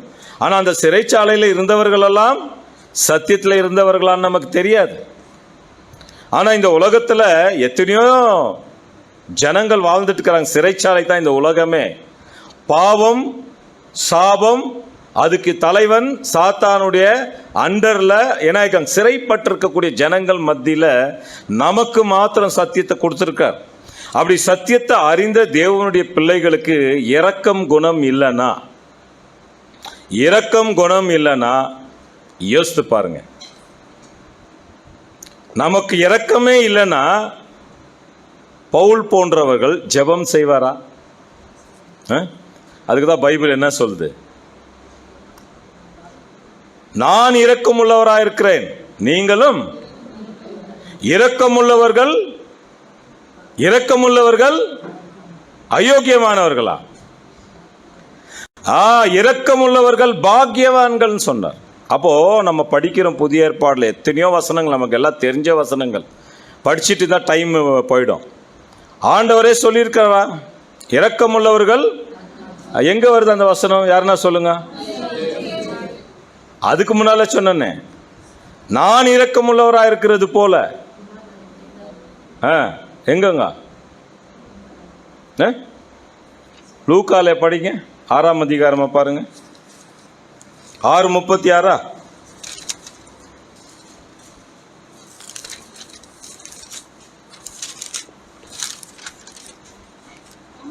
வாசிங்க. பாத்தீங்களா? உங்கள் பிதா இரக்கமுள்ளவராய் இருக்கிறது போல. ஆமாங்க, நமக்கிட்ட இது நாளுக்கு நாள் வளரணும். இரக்கமுள்ளவர்களாக இருக்கணும். அப்போ இரக்கம் இல்லைன்னு நினைச்சுக்கோங்களேன், நாம பிதாவுக்கு பிள்ளைகளாக முடியாது. அப்போ ஒனேஸ்வருக்கு இருக்கக்கூடிய இரக்கமான ஒரு சிந்தை குணம் இது எங்கிருந்து வந்திருக்குது? பிதாவாகிய தேவன் இரக்கத்தை பெற்றவர், அவர் இரக்கத்தை பொழிந்தவர் நம்முடைய யாவே கடவுள் தான் இல்லைங்களா? இரக்கம்னா என்னன்னு கத்து கொடுத்தாரு நம்முடைய கர்த்தராகிய இயேசு கிறிஸ்து இந்த உலகத்துக்கு. அவரும் பிதா எப்படி இரக்கமுள்ளவராக இருக்கிறாரோ, கர்த்தர் இயேசு இரக்கமுள்ளவராக இருந்து தன்னுடைய இரக்கத்தை எப்படி காட்டினார் தெரியுங்களா? பரலோகத்திலிருந்து இந்த பூலோகத்துக்கு இறங்கி வந்தாருங்க. அவர் இறங்கி வருவதற்கு காரணம் என்ன தெரியுங்களா? பிதா இந்த உலகத்து மேல அவ்வளவா அன்பு வச்சு இரக்கத்தை காட்டார். அப்போ இரக்கம் உள்ளவர்கள் பாக்கியவான் சொல்லும் போது அந்த இரக்கம் எங்கிருந்து வந்ததுன்னா, இரக்கன்ற வார்த்தைக்கு ஊற்ற யாருன்னா பிதாவாகிய நம்முடைய யெகோவா தேவன் தான், யாவே கடவுள் இல்லைங்களா? இன்றைக்கு எத்தனையோ சகோதரன் சகோதரிகள் தீர்க்க தரிசனங்கள் படிக்கலாம், பேசலாம், கேட்கலாம், அநேக மொழிபெயர்ப்புகளை செய்யலாம் சத்தியத்தை இல்லைங்களா? ஆங்கிலத்திலிருந்து தமிழில் மொழிபெயர்ப்பு பண்ணலாம், இல்லை ஆங்கிலத்திலிருந்து கன்னடத்தில் என்ன பண்ணலாம், மொழிபெயர்க்கலாம். இதெல்லாம் ஒரு வேலை தான், இல்லைன்னு இல்லை. ஆனால் இதெல்லாம் செஞ்சாலும் உங்ககிட்ட இரக்கம் இல்லைன்னா, இரக்கம் இல்லைன்னா நாம பிதாவுக்கு என்ன ஆக முடியாது. அதான் சொல்றார், நான் இரக்கமுள்ளவரா, பிதா இரக்கமுள்ளவரா இருக்கிறது போல நீங்களும். அப்போ இரக்கம் வாங்கியிருக்கிறார் பவுல். யார்கிட்ட இருந்து? ஒனேஸ்பர் கிட்ட இருந்து. உடனே பவுலுக்கு என்ன மைண்டு போயிருக்கோம்? இந்த இரக்கம் யாருடையது? பிதாவாகிய தேவன் என்ன பண்ணியிருக்காரு? பிதாவாகிய தேவன் என்ன பண்ணியிருக்காருங்க? எனக்கு இரக்கம் பாராட்டி இருக்கிறார் என்ற ஒரு சிந்தை பவுலுக்குள்ள இருந்திருக்கும். என்ன இங்க லெசன் நமக்கு தெரியுங்களா? ஒரு சகோதரனாவது ஒரு சகோதரியாவது இரக்கம் பாராட்டும் பொழுது கஷ்டத்தில் இருக்கக்கூடிய சகோதரன் ஒரு சகோதரியாவது என்ன நினைக்கணும் தெரியுங்களா? இந்த இரக்கம் எனக்கு எங்கிருந்து கிடைச்சது? பிதாவாகிய தேவன்கிட்ட இருந்து கிடைச்சது. ஆமான்பா. நம்ம என்ன இரக்கம் பெற்றிருக்கிறோம்? யாருன்னா சொல்லுங்க. தேவன் கிட்ட இருந்து நீங்க என்ன இரக்கம் பெற்றிருக்கிறீங்க? தேவன் கிட்ட இருந்து யாருன்னா சொல்லுங்க. சரி, உங்களுக்கு இன்னும் புரியுறமா சொல்றேன். இந்த உலக ஜனங்களுக்கும் உங்களுக்கு கம்பேர் பண்ணி பார்த்தா என்ன இரக்கம் நீங்க வாங்கி இருக்கிறீங்க? ஏதோ கோமா ஸ்டேஜில் பேசுகிற மாதிரியே இருக்குது. இந்த இதில் என்னங்க வார்டில் படுத்திருந்தா இப்போ எப்படியோ வந்து என்னப்பா எப்படிக்கிறேன் சொல்லுங்க அப்படின்ற மாதிரி இருக்கா. ஒரு மாதிரி போல்டாக அடிக்கணும். என்னங்க சொல்லுங்க. எவ்வளோ பெரிய விஷயம் இல்லைங்களா? ஸோ இந்த சத்தியத்திற்கு இரக்கத்தை வாங்கி இருக்கிறோமா இல்லையா? இதுக்கு எந்த அளவுக்கு நாம இதே இரக்கத்தை நாம மற்றவங்களுக்கு காட்டுறோம். பவுல் எதற்காக சிறைச்சாலைக்கு போனார்? சத்தியத்திற்காக. அப்படின்னா நாம எதுக்காக இப்போ வந்திருக்கிறோம்? சிறைச்சாலைகளுக்கு போறதுக்கா? நமக்கு அதாவது நமக்கு வர்றது சிறைச்சாலை அவமானம் இல்லை. நாம சத்தியத்தை சொல்லும் போது அவருக்கு வந்து வேறு விதமாக சிறைச்சாலையில் அடைக்கப்பட்ட ஒரு துன்பங்கள், குடும்பத்தை விட்டு இருக்கணும் இல்லைங்களா? ரோமாபுரியில் பல இல்லைங்களா அதை ஆளக்கூடிய ஆளுநர்களுக்கு இவர் அந்த நேரத்தில் என்ன ஆகணும் இல்லைங்களா? தேவனுக்கு சித்தத்திற்கு இசைவாக தன்னை ஒப்பு கொடுக்க வேண்டியதாக இருந்தது. நமக்கு என்ன வருது? இந்த சத்தியத்தை நாம எப்படியெல்லாம் சொல்லலாம் சொல்லுங்க. நாம இரக்கம் பெற்றிருக்கிறோம் சத்தியத்துக்காக. நீங்க தான் சொன்னீங்க. அப்ப இந்த சத்தியத்தை நம்ம வாங்கிட்ட பேரு இந்த சத்தியத்துக்காக நாம என்ன தீங்கு அனுபவிச்சிருக்கிறோம் சொல்லுங்க. சொல்லுங்க. சத்ருவா மாறிட்டோமா? சத்தியத்தை சொல்லி சத்ரு. எத்தனை பேர் சத்தியம் சொல்லி இருக்கிறோம்? எத்தனை பேர் சொல்லியிருக்கிறோம்? தலாட்டுறாங்க. நாங்கள் ஒருத்தருக்கும் சொல்ல. எங்கேருந்து வந்து நம்ம பாடு அனுபவிக்கிறோம்? அடுத்துன்னு சொல்லுங்க. இப்போ இரக்கம் வாங்கியிருக்கிறோம். பவுல் வாங்கின இரக்கத்தை நாமளும் வாங்கியிருக்கிறோம். ஆனால் பவுல் வாங்கின துன்பத்தை நம்ம வாங்குறோமா? அதான் முக்கியம். இயேசு கிறிஸ்து பாடுபட்டார். எதற்காக? சத்தியத்திற்காக, தேவனுடைய சித்தத்திற்காக. நாம கூட சத்தியத்திற்காகத்தான் பாடுபடணும். அப்படின்னா பாடே வரலன்னா நம்ம சத்தியத்திற்காக என்ன பண்றோம்? சரி, சத்தியத்திற்காக வந்தோம் சொன்னார் சகோதரர். அதுதான் நம்ம வாங்கின இரக்கம். ஸோ சத்தியத்திற்காக எந்த அளவுக்கு நாம் நிற்கிறோம்? எந்த அளவுக்கு நிற்கிறோம்? எல்லாமே கஷ்டம்னு நினைச்சு என்ன பண்ணிடுறோம்? என்னங்க வேற யாருன்னா சொல்லுங்க. சார் சத்தியத்திற்காக எப்படியெல்லாம் நம்ம கஷ்டப்படலாம் சொல்லுங்க. ஒருத்தரா சொல்லுங்க. பிரேக்கப்பா சொல்லுங்க. பிரேக்கப் பண்ணி சொல்லுங்க. 1 லட்சம் 10 பேருக்கு பிரிச்சு கொடுனா எப்படி பிரேக்கப் பண்ணுவீங்க? 10,000 ரூபாய் இல்லைங்களா? அப்படிதான் பிரேக் பண்ணி கொடுப்பீங்க. அதே மாதிரி நாம துன்பப்படுறோம் சத்தியத்திற்காக. அதை பிரேக் பண்ணி சொல்லுங்க. என்னெல்லாம் மாதிரி துன்பம் வரும் நமக்கு சொல்லுங்க. நீங்க சத்தியத்துக்காக நின்னீங்கன்னா என்னெல்லாம் வரும்? பவுலுக்கு வந்திருக்கு சிறைச்சாலை. உங்களுக்கு என்ன வரும்? ஏதாவது வந்திருக்குதா? அது ஃபர்ஸ்ட் சொல்லுங்க. சகோதரர் பகை வந்திருக்கு. சகோதரர் பகைப்பாங்க கட்டாயமா. அது கள்ள சகோதரர்களால் வரும். அப்புறம் சொல்லுங்க வேற. Very good. ஒரு கள்ள சகோதரால பகை வரும். இயேசு கிறிஸ்துக்கு கள்ள சகோதரர்கள் இருந்தாங்களா? அநேகர் இருந்தாங்க அன்னைக்கு அந்த காலத்தில். அவரை பகைச்சுங்களாம் யார் தான்? அநேக ஜனங்கள் இருந்தாங்க. பரிசேயர்கள் இருந்தாங்க, சதிசேயர்கள் இருந்தாங்க, வேத பாராக்கர்கள் இருந்தாங்க, கூட இருந்த யூதாஸ் காரியத்தும் இருந்தார் இல்லைங்களா? இன்னும் எத்தனை பேர் இருந்தாங்கன்னு நமக்கு பைபிளில் ரெக்கார்டு இல்லை. ஆனால் நம்ம சத்தியத்தை சொன்னால் பகையாவோம். ரைட்டு. அடுத்தது வீட்டில் என்ன பண்ணுவாங்க? வீட்டில் என்ன பண்ணுறாங்க? அடிக்கிறாங்களா? அதையும் சொல்ல மாட்டீங்களே. துன்பம் அப்படின்னா ஒரு பிரேக்கப் இருக்கு இல்லையா? பாருங்கள், எனக்கு இந்த மாதிரி ஒரு துன்பம் வந்தது அப்படின்னா நான் சத்தியத்தை சொன்னேன், என்னை இப்படி வந்து அசத்தியத்தில் இருக்கிற ஒரு புரிந்து கொள்ளாத ஒரு சகோதரன் நம்மளை என்ன பண்ணியிருக்காரு, காயப்படுத்தினார், குற்றப்படுத்தினார். ரைட்டு. இப்போது சகோதரி சொல்கிறாங்க, வீட்டில் சத்தியத்தில் இல்லாதவங்க மூலமாக என்ன வருது? என்ன மாதிரி அவமானம் வருது? என்ன மாதிரி அவமானம்? பாம்பு வைக்கிறாங்களா? என்னங்க ப்ராப்ளம்ஸா? நினச்சா பாம்பு வைக்கிறாங்களா? ப்ராப்ளம்ஸ் கிடைக்கும். என்ன மாதிரி ப்ராப்ளம்ஸ் வருது ஒரு சத்தியத்தில் இருக்கிற சகோதரனுக்கு? பிரச்சனை தான். என்ன மாதிரி பிரச்சனைகள் வருது? திட்டுவாங்க. என்னன்னு திட்டுவாங்க பாருங்க, அப்படியே ஒன்னொன்னு நானே கேட்டு கேட்டு வெளியே எடுக்கணும். என்னமா திட்டுவாங்க? சபைக்கு அனுப்ப மாட்டாங்க. நாம் என்ன பண்ணுவோம்? சரிங்க, நீங்கள் சொல்கிறது தான் கரெக்ட். நாம் எதுக்கு சபைக்கு போயிடுச்சு பிரச்சனையை வாங்கிக்கிறது? கரெக்டு. நீங்கள் தான் கண்ணானாலும் கணவன், புல்லானாலும் புருஷன். நீங்கள் தான் இல்லைங்களா மனைவி. நீங்கள் எப்படிப்பட்ட மனைவி?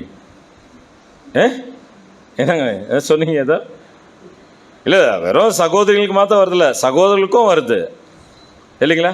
சகோதரர்களுக்கும் வருது பிரச்சனை இல்லைங்களா? சபைக்கு வந்திருந்தோம் ஒரு காலத்தில். ரமணி சிஸ்டர் சத்தியத்தில் இல்லை. பவுல் வந்து இங்கே வந்துடுவார் பால் சபைக்கு. ரமணி சிஸ்டர் 30 ஃபோன் பண்ணுவாங்க. ஏன்னா அவங்க வந்து வேறு சபைக்கு போயிருந்தாங்க. எங்கள் சபை முடிஞ்சிடுச்சு, நாங்கள் வந்துட்டோம். எங்கெங்கே இருக்கிறீங்கன்னா பால் வந்து மொபைல் இங்கே தான் இப்படி பிடிச்சின்னுக்குவார். இப்படி பிடிச்சினே ஓடிட்டு இருப்பார். என்ன பிரதர் இப்படி பண்ணால்? வீட்டிலேருந்து ஃபோன் வந்துடுச்சுங்க பிரதர் கண்டினியூ வந்துன்னு இருக்குது பிரதர்னுவார். அப்புறம் ஒரு நாள் பார்த்தோம், உங்கள் ஃபோனை ஆஃப் பண்ணுவோம், ஃபோனே வராத மாதிரி பண்ணிவிடுவோன்னு சொல்லி போய் ரமணி சிஸ்டர் சந்திச்சா அவங்க இவருடைய சூப்பர் சத்தியத்துக்காக அதிகமாக அதை நம்ம பார்க்குறோம். நம்ம சபையிலே தெரியும் ரமணி சிஸ்டர் யார் அப்படின்னா இல்லைங்களா, நல்ல ஒரு என்னங்க ஒரு நல்ல ஒரு இதுதான் பேர் வாங்கணுங்க அப்படின்றது நமக்கு தெரியும். யாருக்கு இருக்கலையோ நமக்கு இருக்குது. அதே மாதிரி நம்ம சபையில் எல்லாருமே அப்படி தான் இருக்கிறாங்க. அந்த அளவுக்கு யாரும் மோசம் இல்லை. எல்லாருமே, எல்லா சகோதரனும் எல்லா சகோதரியும் இருக்கக்கூடியவங்க எல்லாருமே சத்தியத்திற்காக ஏதோ ஓடிட்டுருக்குறோம். ஏன் சொல்ல வரேன்னா, அன்னைக்கு பவுல் போன்றவர்களுக்கு இந்த பாலுக்கு வீட்டில் இருந்தது, ஆனால் அவங்களுக்கு புரியல, அவ்வளோதான். ஆனால் அழைப்புக்குள்ளே வந்துட்ட பேர் அவங்களுக்கு புரிய வந்தது. இப்படி சகோதரி சொன்னாங்க ஷர்லின்னு, வீட்டில் பிரச்சனை. ஏன்னா சத்தியம் வந்தாலும் அந்த பிரச்சனையை உண்டு பண்ணுறது யார் தான்? பவுலுக்கு யார் தான் அனுமதிச்சாரு? பவுலுக்கு யார் அனுமதி கொடுத்துருக்கார்? தேவன் தான். அதே மாதிரி தான் நம்முடைய வாழ்க்கையில் எல்லா பிரச்சனையும் தேவன் தான் என்ன பண்ணுறார்? அனுமதிக்கிறார். இப்போது நாம் ஒன்றும் சினிமா தேட்டருக்கு போல, நாம் ஏதோ களியாட்டம் செய்வதற்கு ஃப்ரெண்டுகளோட என்ன பண்ணல, ஃபோன் பண்ணி நீ எங்கே வா, அங்கே வா, அந்த ரெஸ்டாரண்ட் வா, இந்த ரெஸ்டாரண்ட்டுக்கு வான்னு போல, வேலைக்கு போகிறோம், வேலை செய்கிறோம், குடும்பத்தை வந்து பார்த்துக்கிறோம். ஆறுதலாக தேவன் நமக்கு இவ்வளோ நன்மை செய்கிறாரு, இவ்வளோ இரக்கம் பாராட்டியிருக்கிறாருன்னு தேவனுக்கு உண்மையாக இருக்கிறோம். அதனால நம்ம எதிர்த்து நிற்கலாமான்னா நிற்கலாம். சத்தியத்திற்காக என்ன பண்ணியாகணும்? நிற்கிறவங்க தாங்க சபையாக முடியும். ஆனால் பவுல் என்ன பண்ணிருக்காருங்க? எதிர்த்து நிற்கிறார். தேவன் அனுமதிச்ச விஷயத்துக்கு என்ன பண்றாருங்க? சத்தியத்திற்காக நின்று தொட்டு தாங்க அவர் சிறைச்சாலைக்குள்ள போனார். அப்படி சிறைச்சாலைக்கு பவுல் போயிருந்து மாத்திரம் இல்லை, ஒனேஸ்வரையும் பின்னால என்ன பண்றார்? அனுப்புறார். அப்படின்னா அநேக தரம் ஒனேஸ்வர் இளைப்பாற்றினார்னா நம்முடைய வாழ்க்கையில கூட நமக்கு உண்மையாவே நம்ம சத்தியத்திற்காக வாழ்ந்தோம்னா, சத்தியத்துக்காக வாழ்றதுன்னா என்ன? த மென்டலி, பிசிக்கலி, ஃபைனான்சியலி தேவனுக்காக நம்ம என்ன பண்ணியாகணும்? பலி செலுத்தணும் இல்லைங்களா? தேவனுடைய சத்தியம் சும்மா வரல நமக்கு. அந்தந்த காலத்தில் அந்தந்த சகோதரர்கள் என்ன பண்ணியிருக்காங்க? நேரத்தையும் காலத்தையும் அவங்களுடைய வசதி வாய்ப்புகளெல்லாம் செலவு செஞ்ச தொட்டு தான் நமக்கு இந்த சத்தியம் என்ன இருக்குது? வந்திருக்குது. இப்போ ஒனேஸ்வர் வந்து எபேசிலேருந்து சும்மா போயிட்டாரா? சும்மா போயிடுமா? அப்படியே அவர் வீட்டிலேருந்து வெளியே வந்தோம் ஆட்டோமேட்டிக்காக ஃப்ளைட்டு வந்து ஏறி போயிட்டாரா? பல கஷ்டங்கள் இருக்குது. அதே போல தான் தேவனுடைய பிள்ளைகள் சத்தியத்திற்காக நம்ம டிராவல் பண்ணி தான் ஆகணும். இப்போ நாம் கூட போகிறோம், ஸ்ரீலங்காவுக்கு போகிறோம், சும்மா இல்லை. ஒரு டைம் 1 மந்த் அங்கே போய் இருக்கணும்னா அந்த 1.5 lakhs rupees செலவாகுது. அப்போ நேரத்தை என்ன பண்ணுறோம்? செலவு செய்கிறோம். அங்கேயும் சகோதரிகள் என்ன பண்ணுறாங்க? செலவு செய்கிறாங்க. இப்படி தான் ஒவ்வொரு சபைகளிலும் உலகம் எங்கிலும் இருக்கக்கூடிய சபை மக்கள் தேவனுடைய சத்தியத்திற்காக வாழ்ந்துனே இருக்கிறவங்க ஒரு கூட்டம் இருந்துகிட்டே இருக்குது, சும்மா இருக்கிற ஒரு கூட்டம் இருந்துகிட்டே இருக்குது. இல்லைங்களா? ஒரு கூட்டம் எதையுமே செய்யாம இருக்கிற கூட்டமும் இருக்குது. ஆனா இப்ப நம்ம எந்த கூட்டத்துல போனோம்? எந்த கூட்டத்துல போனோம்? ஒனேஸ்வர் மாதிரி இருக்கணுமா, இல்லைங்க பவுல் மாதிரி இருக்கணும்னா பவுல் மாதிரியும் இருக்கணும், ஒனேஸ்வர் மாதிரியும் இருக்கணும். பவுல் மாதிரி நாம் இருக்கணும்னா சத்தியத்திற்காக பல துன்பங்கள் இருக்கும், கஷ்டங்கள் இருந்துட்டே தான் இருக்கும். அந்த கஷ்டங்கள் எல்லாம் தேவனுக்கு முன்பாக ஒன்று பெருசு கிடையாது. எப்படி ஒனேஸ்வரை அனுப்பி சரி செய்யறதுக்கு ஒரு ஆறுதலாக வார்த்தையால ஆறுதலாக பேசியிருப்பாரா? போய் நின்றுந்த ஒரு ஆறுதல் தானே. அப்போ அவர் பேசியிருப்பார், நீங்க கவலைப்படாதீங்க, நம்ம தேவன் இப்படி இருக்கிறார், நம்ம இதெல்லாம் பேசுவோம் தானே. நம்ம தேவன் இருக்கார், நம்ம தேவன் எப்படிப்பட்டவர், சர்வ வல்லமை உள்ளவர் இல்லைங்களா? அவரால் முடியாதது ஒன்றுமே இல்லை. அவர் உங்களை பாதுகாப்பார், அவர் உங்களை விட்டு விலகுவதில்லை, உங்களை கைவிடுவதில்லை அப்படின்னு அநேக வசனங்கள வாக்கு தத்தங்களெல்லாம் ஒனேஸ்வர் என்ன பண்ணியிருப்பார்? ஆறுதலான வார்த்தைகளையும் சொல்லியிருப்பார். அவரை தேடி கண்டுபிடிக்கிற அளவுக்கு நேரத்தையும் காலத்தையும் என்ன பண்ணியிருக்காரு? இதெல்லாம் செலவு செஞ்சிருப்பார். அது மாத்திரம் இல்லை, அவர் இதெல்லாம் செய்யும் போது அவருக்கு எந்த ஒரு இல்லைங்களா தவறான எண்ணம், ஏன்னா பவுலை கண்டு அவர் வெக்கப்படலன்னும் போது எந்த தவறான எண்ணமும் அவருக்கு முழு மனசோட என்ன பண்றாருங்க செய்யறாரு. இதை செய்யறதுக்கு என்ன வேணும்? தைரியம் வேணும். தேவனுடைய வேலைகளை செய்யறவங்க தைரியமா செய்வாங்க.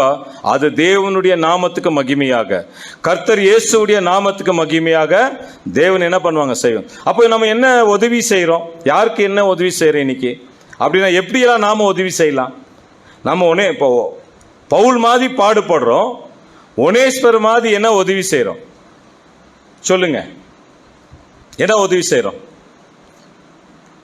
அப்பயே சொன்னீங்க, சகோதரர் நடராஜ் சிறைச்சாலையில தான் நான் பிரியாணி வாங்கி போவேன் அப்படின்னீங்க இல்லைங்களா? நீங்க என்னங்க, நம்ம நடராஜ் சிறைச்சாலைக்கு போறதில்ல, அவர் ஆல்ரெடி இந்த உலகமான சிறைச்சாலையில தான் இருக்கிறாரு. அவருக்கு எப்படி உதவி செய்யலாம் அப்படின்னா இந்த சத்தியத்தை என்ன பண்ணணும்? அவருக்கு சொல்லலாம், அந்த சத்தியத்தில் அவரை தொடர்ந்து வழி நடத்தலாம். உதாரணத்துக்கு பிரதர் நடராஜை நம்ம எடுக்கிறோம். அந்த மாதிரி உலகம் எங்கிலும் இருக்கக்கூடிய சகோதரனாவது சகோதரியாவது சரீர அங்கங்கள் கட்டப்பட்டவர்களோட கட்டப்பட்டவர்களாய் நீங்க இருங்க. சரீரத்தோடு இருக்கிறவர்களுக்கு நீங்க என்ன பண்ணுங்க? உதவி செய்யுங்க. பாருங்க, ரோமர் வாசிக்கலாம். ரோமர் 12ஆம் அதிகாரம்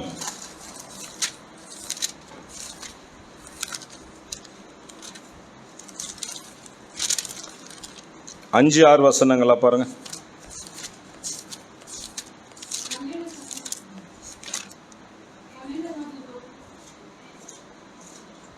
5ஆம் வசனம் 6ஆம் வசனம் வாசிங்க. 4-5.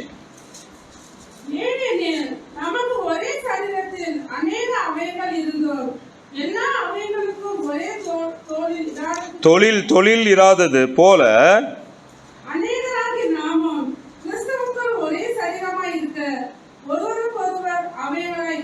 பாருங்க, ஒருவருக்கு ஒரு அவயங்களா இருக்கிறோம். அப்போ பவுல் இல்லைங்களா இந்த சரீர அங்கத்தில் இருக்கிறார், ஒனேஸ்வர் அதே அழைப்புக்குள்ள வந்திருக்கார். அப்படின்னா ஒவ்வொரு சகோதரனும் சகோதரர் சகோதரிகள் நம்ம எப்படி பார்க்கணும்னா நம்முடைய சொந்த சரீர அங்கங்கள் பார்க்கணும். அப்படின்னா இப்போ நம்ம சொந்த சரீரங்களா பார்க்குறோமா இல்லையான்றத அவங்கவுங்க மனசுக்கு நல்லா தெரியும் இல்லைங்களா? நம்ம எல்லாரும் எப்படி இருக்கணும்? ஒரே சரீர அங்கம் அவயங்கள் இருக்குது. இந்த பாடியில் என்னென்ன இருக்குது? இந்த கழுத்துக்குள்ள என்ன இருக்குது? மார்பு இருக்கு, நெஞ்சு இருக்குது, கை இருக்குது, விரல் இருக்குது, வயிறு இருக்குது, தொடை இருக்குது, கால் இருக்குது, பாதங்கள் இருக்குது, பாதம் விரல் இருக்கு இல்லைங்களா? இப்படி தான் 1,44,000 பேர் என்ன பண்ணியிருக்காருன்னா அவர் என்ன பண்ணியிருக்காரு? முன்குறித்து அழைத்திருக்கிறாரு சரீரத்தில் ஒவ்வொரு அங்கங்களாக. அப்போ நம்ம சரீர அங்கமாக மாறணும்னா, இயேசுவின் திருச்சபையின் பிள்ளைகள் ஆகணும்னா நம்மகிட்ட இரக்கம் குணம் இருக்கணும், தியாகம் செய்யணும் இல்லைங்களா? உதவி செய்யணும். பாடத்துடைய தலைப்பு என்ன? உபத்திரப்படும் சகோதரனுக்கு உதவி செய்யக்கூடிய ஒனேஸ்வர். அப்படின்னா தேவனுடைய சிந்தை இயேசு கிறிஸ்துக்குள்ள இருந்தது, இயேசு கிறிஸ்துக்குள்ள இருந்த சிந்தை பவுலுக்குள்ள இருந்தது, பவுலுக்குள்ள இருக்கக்கூடிய சிந்தனை இல்லைங்களா அப்படியே நம்ம பார்த்துட்டே போனா தேவனுடைய திருச்சபையின் பிள்ளைகள் கிட்ட காணப்படும். இப்படி யார் இருக்கிறாங்களோ இவங்க சரீர அங்கமாகுவாங்க. இவங்க எல்லா சூழ்நிலைகளிலும் எப்படி இருப்பாங்கன்னா, ஒவ்வொரு சகோதரியும் ஒரே மாதிரி பார்ப்பாங்க, ஒரே மாதிரி பார்க்குவாங்க. எல்லாம் நம்ம சகோதரர் சகோதரி. அவங்களுக்கு எப்பவுமே விரோதமாகவோ சிந்திக்கவோ செயல்படவோ மாட்டாங்க. ஏன்னா சரீர அங்கங்களாக, அதுதான் சொல்றாரு, ஏனெனில் நமக்கு ஒரே சரீரத்தில் அநேக அவயங்களாக இருந்தும் எல்லா அவயங்களும் ஒரே தொழில் இராதது போல. அப்போ ஒவ்வொரு சகோதரனுக்கும் ஒவ்வொரு சகோதரிக்கும் தொழில் இருக்கு. புரிஞ்சுக்குங்க. எனக்கு எந்த வேலையும் இல்லை, நான் சத்தியத்தில் வந்துட்டேன், நான் வெறும் சும்மா சண்டே சர்வீஸ்க்கு வந்துட்டு போயிடுவேன், அப்படி இல்லை. ஒவ்வொரு சரீர அங்கமாக ஆகக்கூடியவங்களுக்கு என்னங்க தொழில் இருக்கு, ஆனால் ஒரே மாதிரி தொழில் இல்லை. புரியுதுங்களா? அப்போ ஒவ்வொரு தொழிலையும் தொழில் அப்படின்னு சொன்னால், இப்போ ஒரு கம்பெனியில் எஜமானுக்குறாங்க, தொழிலாளியர்கள் இருக்காங்க. இப்போ இந்த ஆவிக்குரிய குடும்பத்தில் யார் நமக்கு எஜமான்? 2 எஜமானன் ஊழியம் செய்யலாமா? நமக்கு எத்தனைக்கிறாங்க எஜமான் இல்லைங்களா? அந்த பேரபிள் படிச்சிருக்கிறோம் இல்லைங்களா? நமக்கு நல்லா தெரியும். அப்படின்னா நம்முடைய திட்டத்தில் பார்க்கும்போது பெரிய எஜமான் யாருன்னா பிதாவாகிய யெகோவா தேவன், 2வது அவருடைய மகன் கர்த்தராகிய இயேசு கிறிஸ்து. ஒரு சின்ன எஜமான். நாமெல்லாம் யாரு? தொழிலாளர்கள், தோழர்கள், உடன் வேலையாட்கள் இல்லைங்களா? அப்போ நாம தொழில் இருக்கிற தொட்டா நமக்கு யாருங்க தொழிலாளர். மே 1ஆம் தேதி கூட என்ன பார்த்தோம்? தொழிலாளர் தினம். அப்படின்னா இந்த உலகத்தில் எல்லா வேலை செய்கிறவங்களுக்கு ஒரு ஓய்வு நாள் அப்படின்னு சொல்லி இந்த உலகம் கன்சிடர் பண்ணுது. ஆனால் இந்த உலகத்தில் வேலைகள் நடந்துட்டு தான் இருக்கு. ஆனால் தேவனுடைய பிள்ளைகளுக்கு தொழில் செய்யணுமா அப்படின்னா, எந்த தொழில்? நம்முடைய அன்றாட வாழ்க்கை தொழில், அது நம்முடைய மாம்ச குடும்பத்துக்கு செய்யக்கூடிய தொழில் தேவை. அது ஒரு 8 மணி நேரம் செய்கிறோம், அந்த வேலையை செய்கிறோம், நம்ம வீட்டுக்காக செய்கிறோம், நம்முடைய வீட்டில் குடும்பத்தை நடத்துறதுக்காக ஒரு பொறுப்பாக செய்கிறோன்னு வைங்க, அது டியூட்டி, லவ். ஆனால் தேவனுடைய வேலையை தேவனுடைய வீட்டில் நடக்க வேண்டிய வகையை நீ அறியும்படி உங்களுக்கு நான் என்ன பண்ணுறேன்? எழுதுகிறேன். அந்த எழுத்தெல்லாம் யாரை குறிச்சுன்னா, ஜீவனுள்ள தேவனுடைய சபையை குறித்து. 1 தீமோத்தேயு 3:15 வாசிக்கிறோம். இவங்க எப்படி இருப்பாங்கன்னா, சத்தியத்திற்கு தூணா இருப்பாங்க, ஆதாரமா இருப்பாங்க. அப்ப இங்க நம்ம பார்க்கிறோம் அன்பான சகோதர சகோதரிகளே, அதாவது ஏனெனில் நமக்கு ஒரே சரீரத்தில் அநேக அவயங்களாக இருந்தும் எல்லா அவயங்களும் ஒரே தொழில் இராது. அப்படின்னா ஆவி தேவன் கொடுத்திருக்கார், ஒரே பரிசுத்த ஆவிதான் இல்லைங்களா? ஒருத்தருக்கு என்ன தொழில் கொடுத்திருக்காரு? சத்தியத்தை பேசுவதற்காக ஒரு தொழில் கொடுத்திருக்காரு. அறுவடை வேலைகளை செய்வதற்கு ஒரு தொழில் இருக்குது. இன்னும் சில சகோதரர்களுக்கு இல்லைங்களா, இந்த சத்தியத்தை எடுத்துன்னு போறதுக்கு பேக்ரவுண்ட்ல இருந்து அரேஞ்ச்மெண்ட்ஸ் ஆர்கனைஸ் பண்ணக்கூடியது தொழில் இல்லைங்களா? ஒரு பேனர் பிரிண்ட் பண்றது, டிசைன் பண்றது, ஒரு ட்ராக்ஸ் அடிக்கிறது இல்லைங்களா? இதெல்லாமே சத்தியத்திற்காக செயல்படக்கூடிய விஷயங்கள். அப்போ ஒரு கன்வென்ஷன் ஆர்கனைஸ் பண்றது, அந்த கன்வென்ஷனுக்கு தேவைகளை நம்ம பூர்த்தி செய்வது, நம்முடைய நேரத்தையும் நம்முடைய காலத்தையும் எல்லாத்தையும் நம்ம என்ன பண்றதுன்னா, இந்த தேவனுடைய தொழிலுக்காக ஒவ்வொரு அவயங்களும் சரீரத்தில் இருக்கிற அவயங்களும் ஒன்னொன்னு என்ன பண்ணணும்னா செயல்படணும். இததான் 1 கொரிந்தியர் 12ஆம் அதிகாரம் வாசிக்கலாம் பாருங்க. 1 கொரிந்தியர் 12ஆம் அதிகாரத்தில் நமக்கு இது தனி சப்ஜெக்ட் படிச்சிருப்போம். ஒரு சரீரத்தில் ஒரு அவயம் பாடுபட்டால் என்ன பண்ணுங்களா? வாசிக்கலாம் பாருங்க.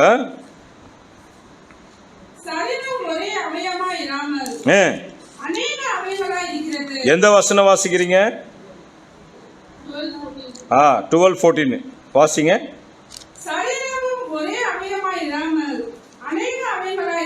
பாத்தீங்களா? அநேக அவயங்களா இருக்குது. அப்படி போன்றதுதான் பவுல், ஒனேஸ்பர். இப்படி நம்ம இப்ப இந்த காலத்துல வாழ்றோம். இன்றைக்கு இந்த ஒற்றுமை வெறும் புல்பீட்ல நின்று பேசுவதனாலும் கன்வென்ஷன்ல பேசுவதனால அல்ல. உலகம் எங்கிலும் இருக்கக்கூடிய ஒவ்வொரு பரிசுத்தவான்கள் சரீர அங்கங்கள் இல்லைங்களா? உலகம் எங்கேயும் இருக்க இந்த சத்தியத்தில் இருக்கிறவங்க பத்தி பேசிட்டு இருக்கிற, அசத்தியத்தில் இருக்கக்கூடிய சரீர அங்கம் கிடையாது. வேதமானவர்கள் இதே சத்தியத்தில் இருக்கக்கூடிய புது சிருஷ்டிகளை பத்தி பேசிட்டு இருக்கார்.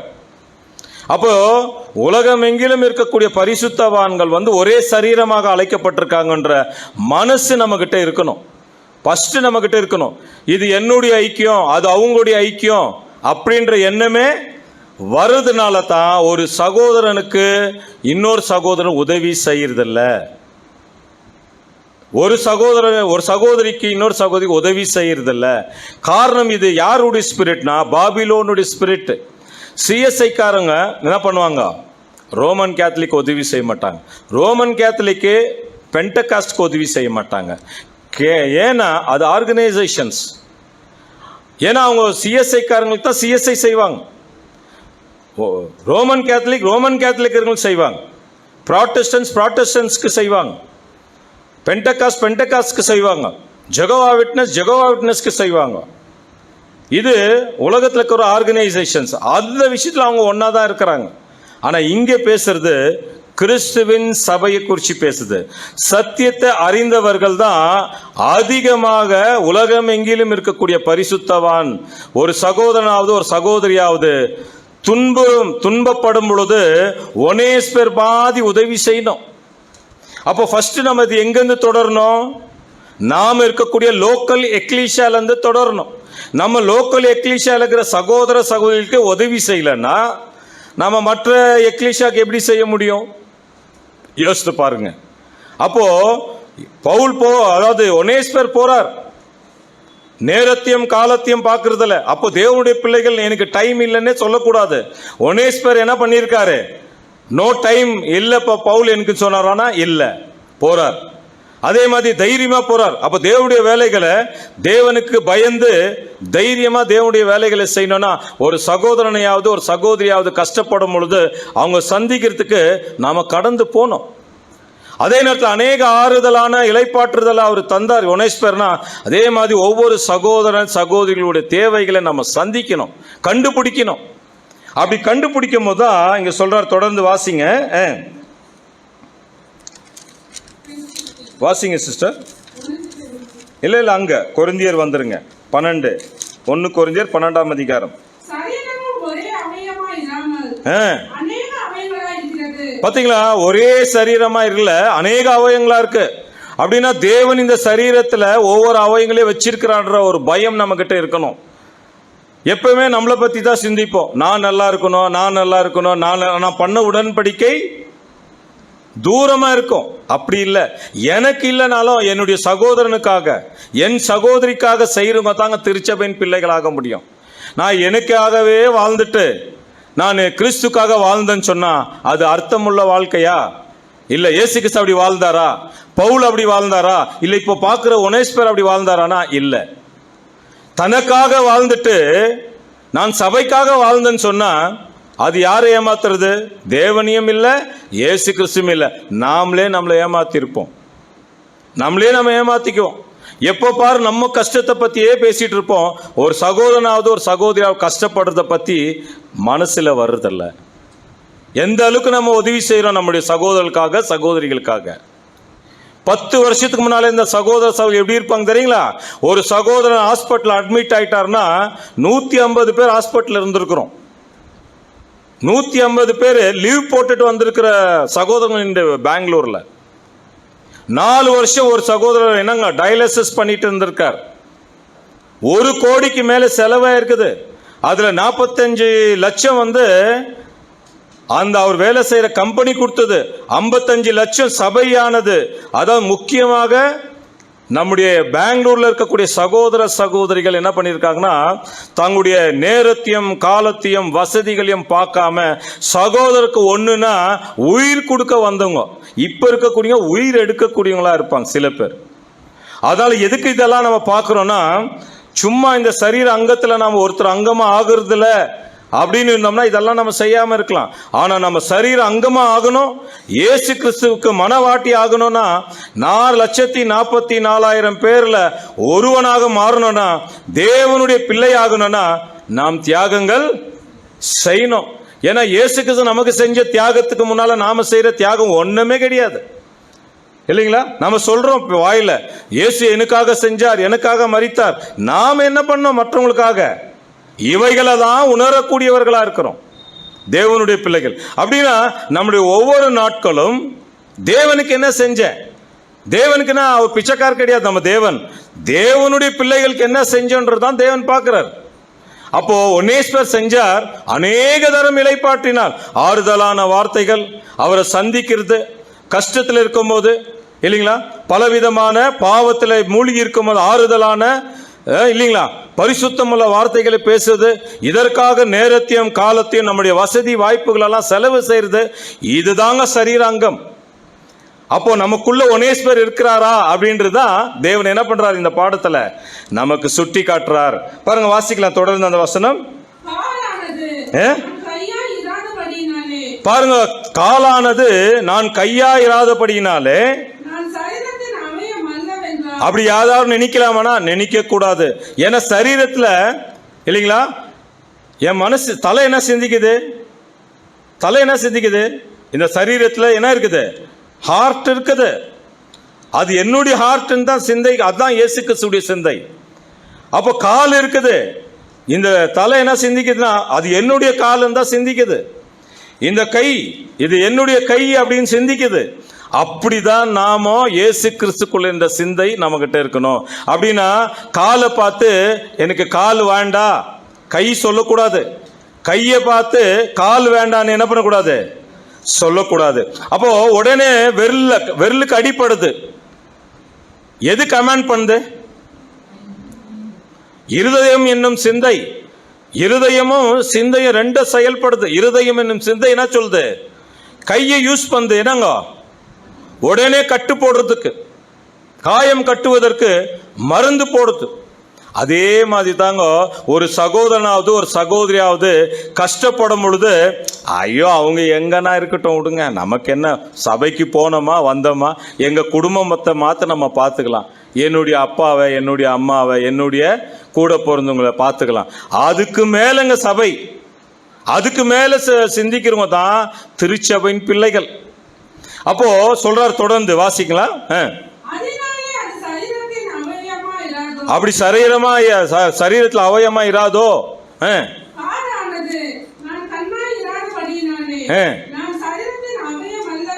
அப்படின்னா என்ன சொல்ல வர்றாருன்னா, எந்த சகோதரனுக்கும் எந்த சகோதரிக்கும் நம்ம உதவி செய்யலாம், அந்த சகோதரனுக்கு தான் நான் செய்வேன், இந்த சகோதரருக்கு நான் செய்ய மாட்டேன், அவங்க நம்ம சரீரத்தில் ஒரு அங்கம் இல்லைன்று நம்ம என்ன பண்ணக்கூடாது, நினைக்க கூடாது.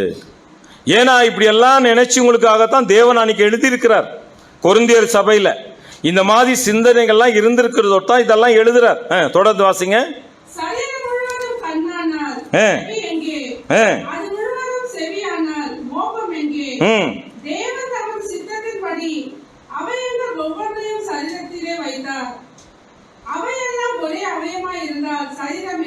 அப்போ ஒரே மாதிரி அவயமா இல்ல, ஒவ்வொருத்தருக்கும் ஒவ்வொரு டேலண்ட் கொடுத்திருக்காரு. தேவனுடைய ஆவி ஒண்ணுதான் எல்லாருக்கும் இல்லைங்களா, வரங்கள் வித்தியாசம் இருக்கு.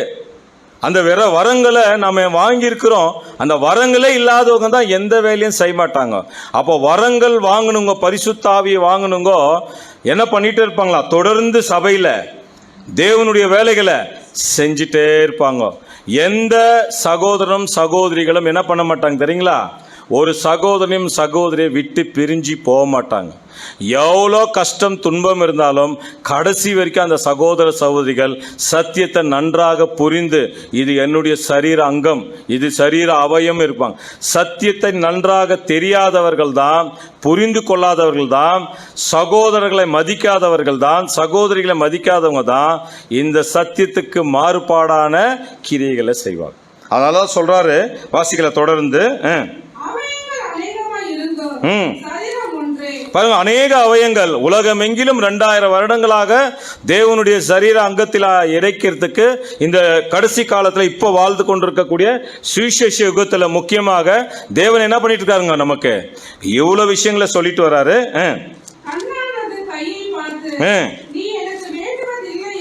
அப்போ நம்ம எந்த நோக்கத்திலையும் என்ன பண்ணிடக்கூடாது, நான் இதை செய்ய மாட்டேன், நீங்க இந்த வேலைக்காக எந்த வேலையும் செய்யாதீங்க, என்ன மாதிரியே இருங்க, நான் எப்படி இருக்கிறேன் பாருங்க, சபைக்கு போறேன் வரேன், எந்த வழியும் செலுத்துறதில்ல அப்படின்னு யாராவது சொல்லி கொடுத்தாங்கன்னா அவங்க எந்த அவுட் ஆஃப் பவுண்டரி, அவங்க சபை இல்லை, சபை ஆகவே வாய்ப்பு இல்லை. அப்போ ஒரு சகோதரனுக்காவது ஒரு சகோதரிக்காவது அது என்னுடைய அவயம் இல்லைங்களா, என்னுடைய சரீரத்தில் கர்த்தர் இயேசுடைய சரீரத்தில் நான் ஒரு அவயமா இருக்கிறேன், அவங்களும் ஒரு அவயம் அப்படின்னு உதவி செய்யக்கூடிய ஒனேஸ்பர் போல நாமளும் இருக்கணும். அப்படின்னா எந்த ஒரு உதவியும் நான் செய்ய மாட்டேன், எந்த சகோதரனையும் நான் கவனிக்க மாட்டேன் அப்படின்னா அந்த சிந்தை கிறிஸ்துவுடைய சிந்தையா? நீங்க சொல்லுங்க, கிறிஸ்துவுடைய சிந்தையா? ஒண்ணுமே சத்தமா வர மாட்டேங்குது. யாருடைய சிந்தை? சாத்தானுடைய சிந்தையா? ஏன் சாத்தான் மேல போடணும்? அது நம்ம சிந்தைன்னு சொல்லலாம், மாம்ச சிந்தை. ஏன்னா மாம்சம் தான் கேடு உள்ளது. இப்படியெல்லாம் நினைக்கும், நான் எதுக்கு செய்யணும், நான் எதுக்கு செய்யணும், நான் எப்படியோ பரலோகத்துக்கு போயிடுவேன். அதெல்லாம் சான்ஸே கிடையாது, சும்மா கிடையாதுங்க. இந்த வாழ்க்கை படிக்கிறதுனாலையோ பேசுறதுனாலையோ கேட்கறதுனால போக போறதில்ல. நேரத்தையும் காலத்தையும் நம்முடைய எல்லா வசதி வாய்ப்புகளையும் எந்த அளவுக்கு நம்ம ஒனேஸ்பர் போல தியாகம் செய்யறோன்றது தான். அப்போ உதவி செய்யக்கூடிய ஒனேஸ்பர் போல இருக்கிறதுக்கு தான் தேவன் நம்மளை கூப்பிட்டுருக்காரு. அதனால சரீரம் ஒன்றுதான், அநேக அவயங்கள் இருக்கு இல்லைங்களா. கைக்கு அடிபட்டா இல்லைங்களா, இன்னொரு கை எப்படி உதவி செய்யுது இல்லைங்களா, அதுக்கு இருதயம் என்ன பண்ணுது, துடிக்குது இல்லைங்களா. ரத்தம் வெளியே வரும்போது இன்னொரு சரீரம் அங்க என்ன பண்ணுது இல்லைங்களா, துக்கப்படுது. ஐயோ நம்ம பிரதருக்கு இப்படி ஆயிடுச்சா, நம்ம சிஸ்டருக்கு அப்படி ஆயிடுச்சான்னு. இந்த மனப்பான்மையை நாம வளர்த்து கொள்ளணும். இதெல்லாம் செய்யறவங்க தான் சிறுமந்தை. இந்த சிறுமந்தைக்கு துன்பம் இருக்கும். அதான் அவங்களுக்கு என்ன சொன்னார்னா, நீங்க பயப்படாதே சிறுமந்தையே, உங்களுக்கு என்ன கொடுப்ப, ராஜ்யத்தை கொடுக்கிறது. கன்ஃபர்மேஷன் 12:32 லூக்கால நம்ம படிக்கிறோம். அப்போ ரொம்ப முக்கியமாக அன்பான சகோதரர்களே சகோதரிகளே, நம்ம பார்க்கும் பொழுது தேவனுடைய பிள்ளைகளாகிய நாம இல்லைங்களா, தேவனுடைய பிள்ளைகளுக்கு அந்த காலத்தில் சபைகள் எல்லாம் பேர் வாங்கினாங்க. எந்த சபை நல்ல பேர் வாங்கின சபை? உதவி செய்யறதில்ல. அதெல்லாம் எங்களுக்கு தெரிஞ்சா நாங்க ஏன் வரோன்றீங்களா? எந்த சபை, எந்த சபைகள் பேர் வாங்கின சபை? பெரியார் பட்டணத்தார். கரெக்ட். படிக்கிறதுலையும் சரி, தியாகம் செய்யறதுலையும் சரி இல்லைங்களா. நம்ம அதை பெரியார் பட்டணத்தார் எப்படிப்பட்ட பேர் வாங்கினா தெரியுங்களா? தெசலோனிக்கரை காட்டிலும் நற்குணசாலிகள். அதுக்கு தான் நம்ம சொல்லிட்டே இருக்கிறோம். என்ன பாடம்? பெரியன் ஸ்டடி. வாங்கினவங்கெல்லாம் பெரியன் புக்ஸ் எல்லாம் எவ்வளோ பேர் படிச்சிங்க? படிச்சு பாருங்க. காரியங்கள் இப்படி இருக்கிறதா? மக்தோனியா சபை, மக்தோனியால இருந்த ஜனங்கள் எப்படியெல்லாம் அவங்க பேர் வாங்கினாங்க. அதுவும் மோசமான பேர் வாங்கணுங்க யாருங்க? மோசமான பேர் வாங்கணுங்க யாருங்க? இதே பவுல் இங்க ஒனேஸ்பர் என்ன பண்ணாரு, வாழ்த்துனாரு இல்லைங்களா, தேவன்கிட்ட இரக்கத்தை பாராட்டணும் ஜபிச்சாரு. இதே பவுல் ஒரு சபையை பார்த்து என்ன எப்படி திட்டினாரு? புத்தி இல்லாத கேர்புரம் எக்லிஷா அப்படின்னாரா? அந்த மாதிரி நாம ஆயிடக்கூடாது. புத்தி இல்லாத கேர்புரம் எக்லிஷா அப்படின்னு வெறும் கேர்புரம் இல்ல, எந்தெந்த எக்லிஷா இருக்கோ அந்தந்த எக்லிஷா அந்த மாதிரி பேர் வாங்கிடக்கூடாது. அப்படின்னா இந்த ஆன்லைன்ல பார்க்கக்கூடிய சகோதரர்களும் சகோதரிகள் கூட உங்க சபைகள்ல நீங்க இந்த தியாகங்களை செய்யுங்க. உங்க சபையில் இருக்கக்கூடிய மூப்பர்கள் இருப்பாங்க, டீக்கன்ஸ் இருப்பாங்க, அநேக சகோதர சகோதரிகள் கஷ்டத்தில் இருப்பாங்க. இவர்களுக்கெல்லாம் நீங்க என்ன பண்ணுங்க, ஒனேஸ்வர் மாதிரி என்ன பண்ணுங்க, உதவி செய்யுங்க இல்லைங்களா. ஜூம்ல இருக்கக்கூடியவங்களுக்கும் சகோதர சகோதரிகளுக்கும் ஏதோ பாடத்தை கேட்டோம், ஏதோ போனோம், கடமைக்கு ஒரு சண்டே ஆராதனைக்கு போனோம்னு இல்லாம நாம ஒவ்வொரு சரீர அவயங்களும் இல்லைங்களா, அது இயேசு கிறிஸ்துடைய சரீர அங்கங்கள் அப்படின்றது, அவயங்கள் நம்ம மனசுல வைக்கணும் அன்பான சகோதர சகோதரிகளே.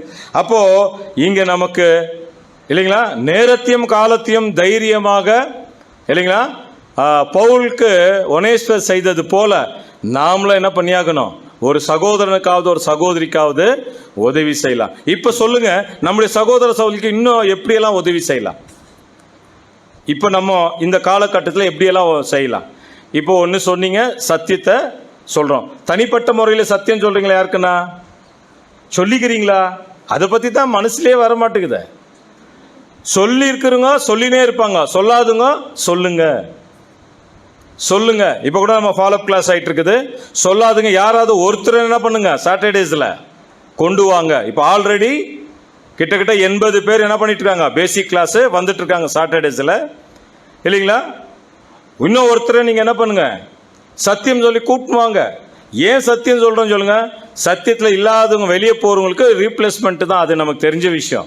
ஆனாலும் நம்ம வேலை என்ன கூடாது, போருங்க போயின்னு தான் இருப்பாங்க, வருங்க வந்துன்னு தான் இருப்பாங்க. ஆனால் நம்முடைய வேலை என்னைக்கு என்ன கூடாது, ஸ்டாப்பாகவே கூடாது. அப்போ ஒருத்தருக்காவது நம்ம சத்தியம் சொல்லி என்ன பண்ணலாம், கூப்பிட்டுட்டு வரணும், இல்லைங்களா? இது பெரிய வேலை. அப்போ அந்த சத்தியத்தை சொல்வதற்கு என்னெல்லாம் நம்ம தியாகம் செய்யணும், இதெல்லாம் நம்ம கால்குலேட் பண்ணணும். என்ன நேரத்தை கொடுக்கலாம், எப்படி நம்முடைய வசதி வாய்ப்புகளை கொடுக்கலாம், இதெல்லாமே ஒனேஸ்பருடைய வாழ்க்கையில் அநேக தரம் இலைப்பாற்றின பெற்ற பவுலுக்கு ஒனேஸ்பர் செஞ்சார். அதனால் நீங்கள் இதெல்லாம் ஞாபகம் வைக்கணும் அன்பான சகோதரர். அடுத்து நம்ம இன்னும் என்ன எப்படியெல்லாம் வேலை செய்யலாம்? சத்தியத்தை வேற புதுசாக சொல்கிறவங்களுக்கு மாத்திரமா, இல்லை ஏற்கனவே சத்தியத்தில் வந்தவங்களுக்கு என்ன பண்ணலாம்? எதுக்கு நம்ம கேர்புரம்ல அடிக்கடி மீட்டிங் வைக்கிறோம் சொல்லுங்க? எதுக்காகங்க? எதுக்காக? வேற வேலை இல்லைன்னா, நம்ம போன சப்ஜெக்ட்லேயே சொன்னோம், வேற வேலை இல்லைன்னா இல்லை. அநேக சகோதரர்கள் பல துக்கத்தில் இருப்போம், பல கஷ்டத்தில் இருப்போம். ஏன் மறுபடியும் தேவன் சத்தியத்தை பேச வைக்கிறார்னா, நாம் ஆறுதல் அடைவதற்கு, நாம் இன்னும் பாதுகாப்புக்குள்ள இருப்பதற்கு, நாம வழி கெட்டு தவறா போயிடக்கூடாதுன்றதுக்கு, இல்லைங்களா? நாம தேவனுடைய பிள்ளைகள் என்று ப்ரூவ் பண்றதுக்கு, நாம இயேசு கிறிஸ்துடைய வழியில நடக்கணுன்றதுக்காகத்தான் இந்த சத்தியங்கள் எல்லாம். புரியுதுங்களா?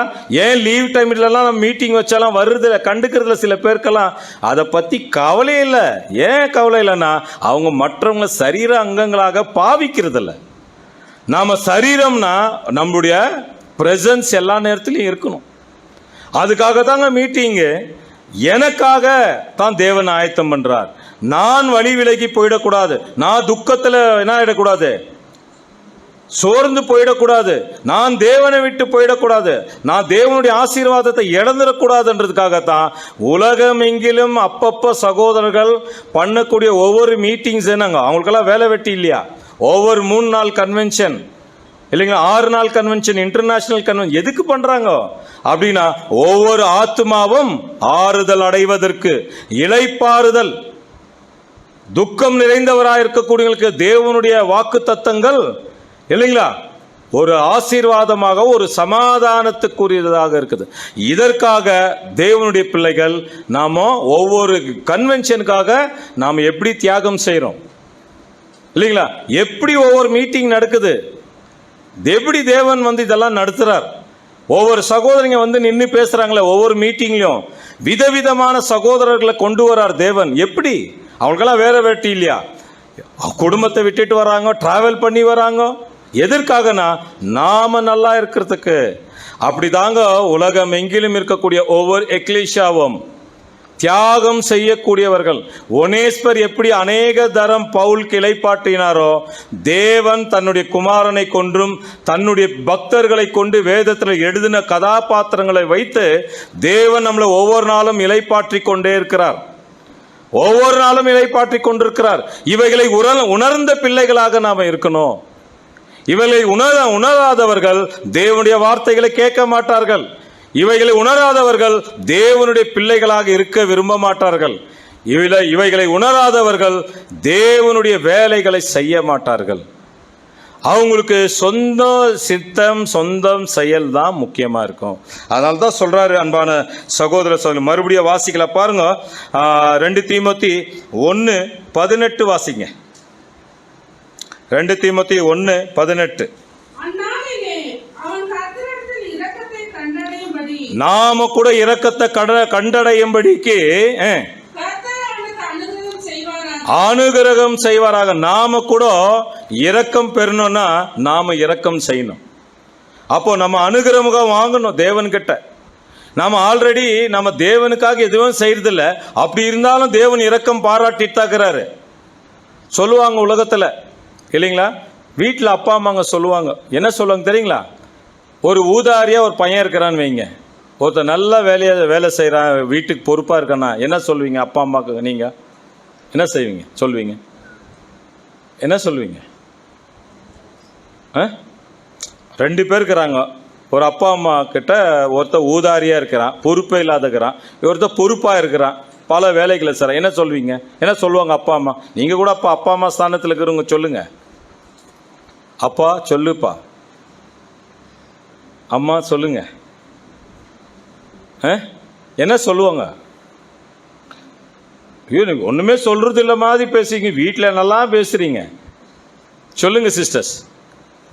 பொறுப்பு இல்லாதவங்கள கல்யாணம் ஆகாதவங்கள யாருன்னா கேட்கலாம். சொல்லு பிரதர். கல்யாணம் ஆகாதவங்க சொல்லுங்கள். பொறுப்பு இல்லாதவங்களுக்கு என்ன சொல்வீங்க பிரதர்? பொறுப்பாக இருங்கன்னு சொல்வீங்க இல்லைங்களா? கரெக்டா? அதையும் சொல்ல மாட்டீங்களா? அவர் புரியல, என்னன்னு தெரில. சரி, நீங்களே சொல்லுங்கள், அவங்கள விடுங்க. சொல்லுங்க ஜான். அவரும் வாலிபா, அவருக்கும் தெரில. கல்யாணம் ஆகணுங்க தான் சொல்லுங்களேன். ஒரு பொறுப்புள்ள பையன் இருக்கார், ஒரு பொறுப்பு இல்லாத பையன் இருக்கிறார். என்ன சொல்லுங்க ராம, என்ன சொல்வீங்க? ஒரு பையன் பொறுப்பாக இருக்கார், ஒரு பையன் பொறுப்பு இல்லை, என்ன சொல்வீங்க அவருக்கு? அப்புறம் அவன் நடுக்கவே இல்லை, என்ன பண்ணுவீங்க? உன்னை பெத்ததுக்கு என்ன சொல்லுவீங்க? அது கல்லை பெற்றிருக்கலாமா? கழுக பெற்றிருக்கலாமா? என்ன இது ஒன்று கல் கழுகு கழுதை பெற்றிருக்கலாம். பார்த்தீங்களா? யோசித்து பாருங்க. அப்போ சத்தியத்துக்குள்ள வந்த நாம பொறுப்புள்ளவர்களுக்கு தேவன் அதே இரக்கம் தான் காட்டுறார், பொறுப்பு இல்லாதவங்களுக்கு அதே இரக்கத்தை தான் காட்டுறார். நம்ம அப்பா அம்மாங்க மாதிரி கூட தேவன் பேசுறதில்ல. அதனால் இன்னைக்கு இல்லை நாளைக்கு பொறுப்பாக நடந்துக்குவாங்க. என் பிள்ளை செய்வான். கொஞ்சம் மாம்சத்தில் பலவீனமாக இருக்கிறான், என் பலவீனமாக இருக்கிறாங்க தான் இரக்கத்தை காட்டிகிட்டே இருக்கிறாரு, கிருபையை வழங்கிட்டே இருக்கிறார். கிருபை மேலே கிருபை மேலே காட்டினே இருக்கிறார். அப்போது யோசித்து பாருங்கள், நம்மளே டென்ஷன் ஆகிடுறோமே, நம்ம பிள்ளைங்க உன்னை பெற்றதுக்கு கழுதையை பெற்றிருக்கலாம் அப்படின்னு. அப்போ தேவன் சொன்னால் எப்படி இருக்கும்? உங்களெல்லாம் நான் பெற்றெடுத்தேன், ஜெனிப்பிக்கப்பட்டிருக்க வச்சிருக்கிறேன். சத்தியத்தில் ஜெனிப்பிக்கப்பட்டவர்கள் நீங்கள். இந்த சத்தியம் உங்களுக்குள்ள ஊடுருவி பாயணுன்றது தான். அப்போது இன்றைக்கு இருக்கக்கூடிய வேதமானவர்களுக்கு அநேகர் செய்யாதவங்களை பற்றி தான் வேதம் சொல்லுது. செய்கிறவங்களுக்கு ஒன்றும் பிரச்சனை இல்லை, இன்னும் மேலே செய்யணும்னு தான் சொல்கிறார். எனக்கும் சேர்த்து தான் சொல்கிறார். நான் செய்யலைன்னா எனக்கும் இது அப்ளிகேபிள் தான். பேசக்கூடிய ஆளுங்க தான் ஃபஸ்ட்டு அப்ளிகேபிள். அப்போ அதை தொடர்ந்து செய்யணும்ன்றது தான் தேவன் நம்மக்கிட்ட எதிர்பார்க்கிறார். அன்பான சகோதர சகோதரி, அடுத்தது என்ன செய்யலாம்? சகோதரருக்கு எப்படி உதவி செய்யலாம்? பேஷண்ட்டுங்களை போய் பார்க்கறது. யார் பேஷண்ட்டு? 2 பேஷண்ட் இருக்கிறாங்க. சபைக்கே வராதவங்க ஒரு பேஷண்ட் இருக்காங்க, அது ஸ்பிரிச்சுவல் பேஷண்ட். அப்படின்னா அதில் நம்ம என்ன ஆகணும்? ஃபஸ்ட்டு தானாகவே வரணும். எதுக்கு பாரு நினச்சா என்னாயிடக்கூடாது, சோர்ந்து போய் உக்காந்துடக்கூடாது. அந்த சிக்னஸ் ரொம்ப டேஞ்சரஸ். அதையும் வராத அப்படிக்கிட்ட சகோதரங்களை சந்திக்கணும். ஒரு சகோதரன் அவரோ சகோதரியா சபைக்கு வரலன்னா அட்லீஸ்ட் ஃபோன் பண்ணி என்ன பண்ணோம்? நமக்கு எதுக்குங்க இந்த வேலை, நானே ஒழுங்காக போகிறதில்ல, அதனால் நான் எதுக்கு கேட்கணுன்னு அப்படி காம்ப்ரமைஸ் பண்ணிக்க கூடாது. கேட்குறதுல ஆறுதல் இருக்கும். ஐயோ அட்லீஸ்ட் நான் வரலன்னு அந்த சகோதரன் என்ன பண்ணார்? கட்டாயமாக அந்த சகோதரன் நினைக்குவார். இப்போ உதாரணத்துக்கு நம்ம பிரதர் பால் வரலன்னு வச்சுக்கோங்களேன். பாலுக்கு கேட்டால் பிடிக்குமா, கேட்கலன்னா பிடிக்குமா? நீங்கள் வரல பிரதர், சிக்காயிட்டுக்கிறீங்க, நீங்கள் வரலன்னு உங்களுக்கு ஃபோன் பண்ணி கேட்கறது பிடிக்குமா? உங்களுக்கு கேட்கக்கூடாதுன்னு பிடிக்குமா? பார்த்தீங்களா? ஒரு சிலர் அப்படி இருப்பாங்க. ஒரு சிலருக்கு எதுக்கு இவர் ஃபோன் பண்ணி வரலையான்னு கேட்குவார், அப்படியும் இருப்பாங்க. அப்படி கேட்கறது கரெக்டா, கேட்காமல் இருக்கிறது கரெக்டா? அப்போ எத்தனை பேருக்கு நாம் கேட்டிருக்கிறோம்? ஒரு சகோதரனாவது ஒரு சகோதரியாவது உடல் நலம் பாதிக்கப்படும் பொழுது எத்தனை பேரை போய் ஹாஸ்பிட்டலில் சந்திக்கிறோம்.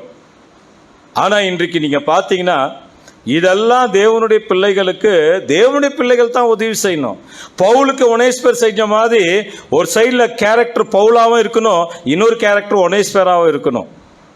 சரி, ஹாஸ்பிட்டல் ஆயிடுச்சு. அடுத்தது வேற என்ன? வெறும் பார்க்கறது மாத்திரமா, இல்லை ஹாஸ்பிட்டலுக்கு இருக்கிறவங்களுக்கு எடுத்து கொடுக்கணுமா? எடுத்து கொடுக்கணுமா, கொடுக்கக்கூடாதா? இதையும் உங்கள் வாயிலேருந்து வாங்கிடணும். ஆமாம், எடுத்து என்ன பண்ணணும்? சகோதரியாவது அதுதான் கேரக்டர்.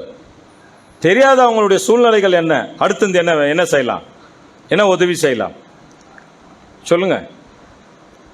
வேற வேற என்ன செய்யலாங்க? இவ்வளோ தானா? வெறும் ஹாஸ்பிட்டல் மொத்தம் தானா? சத்தியம் ஊழியம் செய்யறதுக்கு ஓகே, அறுவடை வேலை செய்கிறோம், கன்வென்ஷன் செய்கிறோம், இதுக்கெல்லாம் நம்ம உதவி செய்யணும், நேரத்தையும் காலத்தையும் வசதிகளையும். அடுத்து சகோதர உடல் நலத்துக்கு செய்கிறோம். அடுத்து என்ன மாதிரி உதவி செய்யலாம் சகோதரருக்கு? வயசானவங்கள அவங்கள சத்தியத்துக்கு கூப்பிட்டுன்னு போகிறதும் வருதும் ட்ராப் பண்ணுறதும் சூப்பர். அதெல்லாம் நம்ம சகோதரங்க செஞ்சுன்னு தான் இருக்கிறாங்க நம்ம சபையில். அது இன்னும் செய்யணும் இல்லைங்களா? அடுத்து வேறு என்ன செய்யலாம்? இது சொல்லி ஆகணும். சில பேரெல்லாம் நல்லா BMW கார்லாம் வச்சுட்டு இருப்பாங்க, அவங்க குடும்பம் மாத்திரம் தான் போவோம், சகோதர சகோதரி யாரும் ட்ராப் பண்ண மாட்டாங்க. ஆனால் நம்ம சபையில் இருக்கிறாங்க நம்ம சகோதரர்கள். பைக் வச்சுருந்தாலும் சரி, ராயல் என்ஃபீல்டு வச்சுருந்தாலும் சரி, அது என்னங்க சுசுக்கியா ஏதோ என்ன வச்சுருக்கிறாங்களா, டியோ ஆகட்டும், அப்புறம் வேறு ஆக்சஸ் ஆகட்டும், சுசுக்கி ஆக்சஸ் ஆகட்டும், அது டிவிஎஸ் ஆக்சஸாக இருக்கட்டும், ஒரு சகோதரிக்கு என்ன பண்ணுறாங்க, அது ஆட்டோவாகட்டும் கார் ஆகட்டும் உதவி செய்கிறோம். ஆனால் பல இடங்களில் பைபிள் ஸ்டூடெண்ட் ஆகிட்டு இருப்பாங்க, ஆனால் அவங்களுக்காக தேவனுடைய பிள்ளைகளுக்கு எதுவுமே செய்ய மாட்டான். ஏன் இதெல்லாம் சொல்கிறேன்னா, நீங்கள் சொல்கிறத வச்சு தான் சொல்கிறேன். அவங்களுடைய வாகனத்தில் அவங்கள எடுத்துன்னு போய், ஒரு முடியாதவங்களை எடுத்துன்னு போய் ட்ராப் பண்ணுறதும், அவங்கள போய் பிக்கப் பண்ணின்னு சபையில், அந்த மாதிரி எத்தனையோ சகோதரர் இருக்கிறாருங்க. சென்னையில் ஒரு சகோதரர் இருக்கிறாரு, அவர் வேன் வச்சிருப்பா ட்ராவல். அந்த சகோதரன் பார்த்தீங்கன்னா பேசிக் கிளாஸ்க்கு அவர் கார் எடுத்துன்னு போய் எல்லாரையும் பிக்கப் பண்ணின்னு வருவார். பிக்கப் பண்ணி கிளாஸ் எல்லாம் முடிச்சுட்டு போய் மறுபடியும் அவங்க வீட்டில் போய் விடுவார். அவர் பெரிய பஸ் எல்லாம் வச்சுருக்கிறார், மினி வேனெல்லாம் வச்சுருக்கார். அந்த மாதிரி தியாகம், அந்த மாதிரி எத்தனையோ சகோதரங்க இருக்கிறாங்க. ஒரு ஊருக்கு கன்வென்ஷனுக்கு போனோன்னா 5 கார் இருந்தால் 5 கார் எடுத்துன்னு போகிறவங்க உண்டு. நாமெல்லாம் 15-20 கார் அட் எ டைம் தமிழ்நாட்டில் கோயம்புத்தூரில் ஸ்டார்ட் பண்ணோம்னா அப் டு நாகர்கோவில் வரைக்கும் போவோம். என்ஜாய் பண்ண நாட்கள் உண்டு. நாங்கள் அந்த மாதிரி சகோதரங்களாம் இப்போ பார்க்க முடிய மாட்டேங்குது. ஊழியத்துக்காக நைட் 1 மணிக்கு கது தட்டினா ஓடி வருவாங்க கார் எடுத்துகிட்டு. அப்படியெல்லாம் செஞ்ச தொட்டாங்க. இன்றைக்கி சபைகள் தமிழ்நாட்டில் அவ்வளோ சபைகள் இருக்குது. இந்த 22 வருஷத்தில் அநேக ஊழியங்களை பார்த்துட்டோம். அநேக சபைகளை பார்க்குறதுக்கு காரணம் என்ன? இப்படியெல்லாம் ஒவ்வொரு சகோதரர் தியாகம் செஞ்சுருக்கிறாங்க. சொந்த காரு ஃபுல் டேங்க் பெட்ரோல் அடிப்பாங்க, அடிச்சுட்டு 5 பேர் ஒரு காரில் ஏறினா 15 கார்லலாம் போயிருக்கிறோம். 150 பேர் 80 பேர் 70 பேர் எல்லாம் கன்வென்ஷன் போய் அந்த கன்வென்ஷனை நடத்திட்டு, அது மாத்திரமில்லை, ஒரு கல்யாணம் ஒரு சகோதர சகோதரிக்குனா எல்லாரும் எல்லா ஊர்லேருந்து கல்யாணத்துக்கு வந்துட்டுருப்பாங்க. இப்போ இங்கே இருக்கிற கல்யாணத்துக்கே போகிறதில்ல சகோதர சகோதரிகளுக்கு. ஒரு ஓட்டத்தை முடிச்சுட்டா கல்லறைக்கு போகிறதில்ல, எங்கேருந்து ஒனேஸ்வராக இருக்கிறோம் அப்படின்றது தான் கேள்வி. நாம் அப்படி இல்லை, எல்லாமே செய்யணும். 10 வருஷத்துக்கு முன்னால் 15 வருஷத்துக்கு முன்னால் இருந்த பிரதர்ஸுங்க 24/7 ஃபோன் ஆனில் தான் இருக்கும். காரணம் என்னென்னா, அவங்களுக்குள்ளே இந்த சத்தியம்லாம் நல்லா உள்ளே போயிடுச்சு. உள்ளே போயிருந்தாலும் இன்றைக்கி அவங்களுக்கு எந்த வேலையும் செய்யின்னு சொல்ல வேண்டியதே இல்லை, தானாக செய்வாங்க. Voluntary sacrifice. அன்றைக்கி இருந்த சகோதரிகள் அப்படி தான். ஏன் நம்ம சகோதரிகளை இங்கே சபையில் முன்னால் இருந்தவங்களாம் என்னெல்லாம் தியாகம் பண்ணியிருக்கிறாங்க. இப்போவும் நீங்கள் பண்ணிட்டு இருக்கிறீங்க, இன்னும் நல்லா பண்ணணுன்றது தான் பாடம் தேவன் சொல்கிறார். அப்போது நாம் கிறிஸ்து சரீரத்தில் அங்கமாகணும்னா ஒரு அவயம் பாடுபட்டால் எல்லா அவயங்களும் இணைந்து என்ன பண்ணணும்? உதவி செய்யணும் இல்லைங்களா? அப்போது நம்ம வீட்டில் நடந்த கல்யாணம், நம்ம வீட்டில் நடக்கக்கூடிய ஒரு ஓட்டத்தை முடிவுகிறது மாத்திரமல்ல, ஜீவனுள்ள தேவனுடைய சபைக்கு நடக்கக்கூடிய விஷயத்தில் என்னுடைய பங்கு என்ன, நான் செய்யணும். ஆமாம் அன்பான சகோதர சகோதரிகளே, இவைகளெல்லாம் செய்வதற்காக அழைக்கப்பட்டவர்கள் தான் ஒனேஸ்பர் போல, பவுல் போல துன்பப்படணும், அந்த கேரக்டரும் நம்மக்கிட்ட இருக்கணும். ஒனேஸ்பர் மாதிரி உதவி செய்யணும், அந்த கேரக்டரும் நம்மக்கிட்ட இருக்கணும். பாருங்கள், வாசிக்கலாம் பாருங்கள், 2 தீமோத்தி 4:19 வாசிக்கலாம் பாருங்கள்.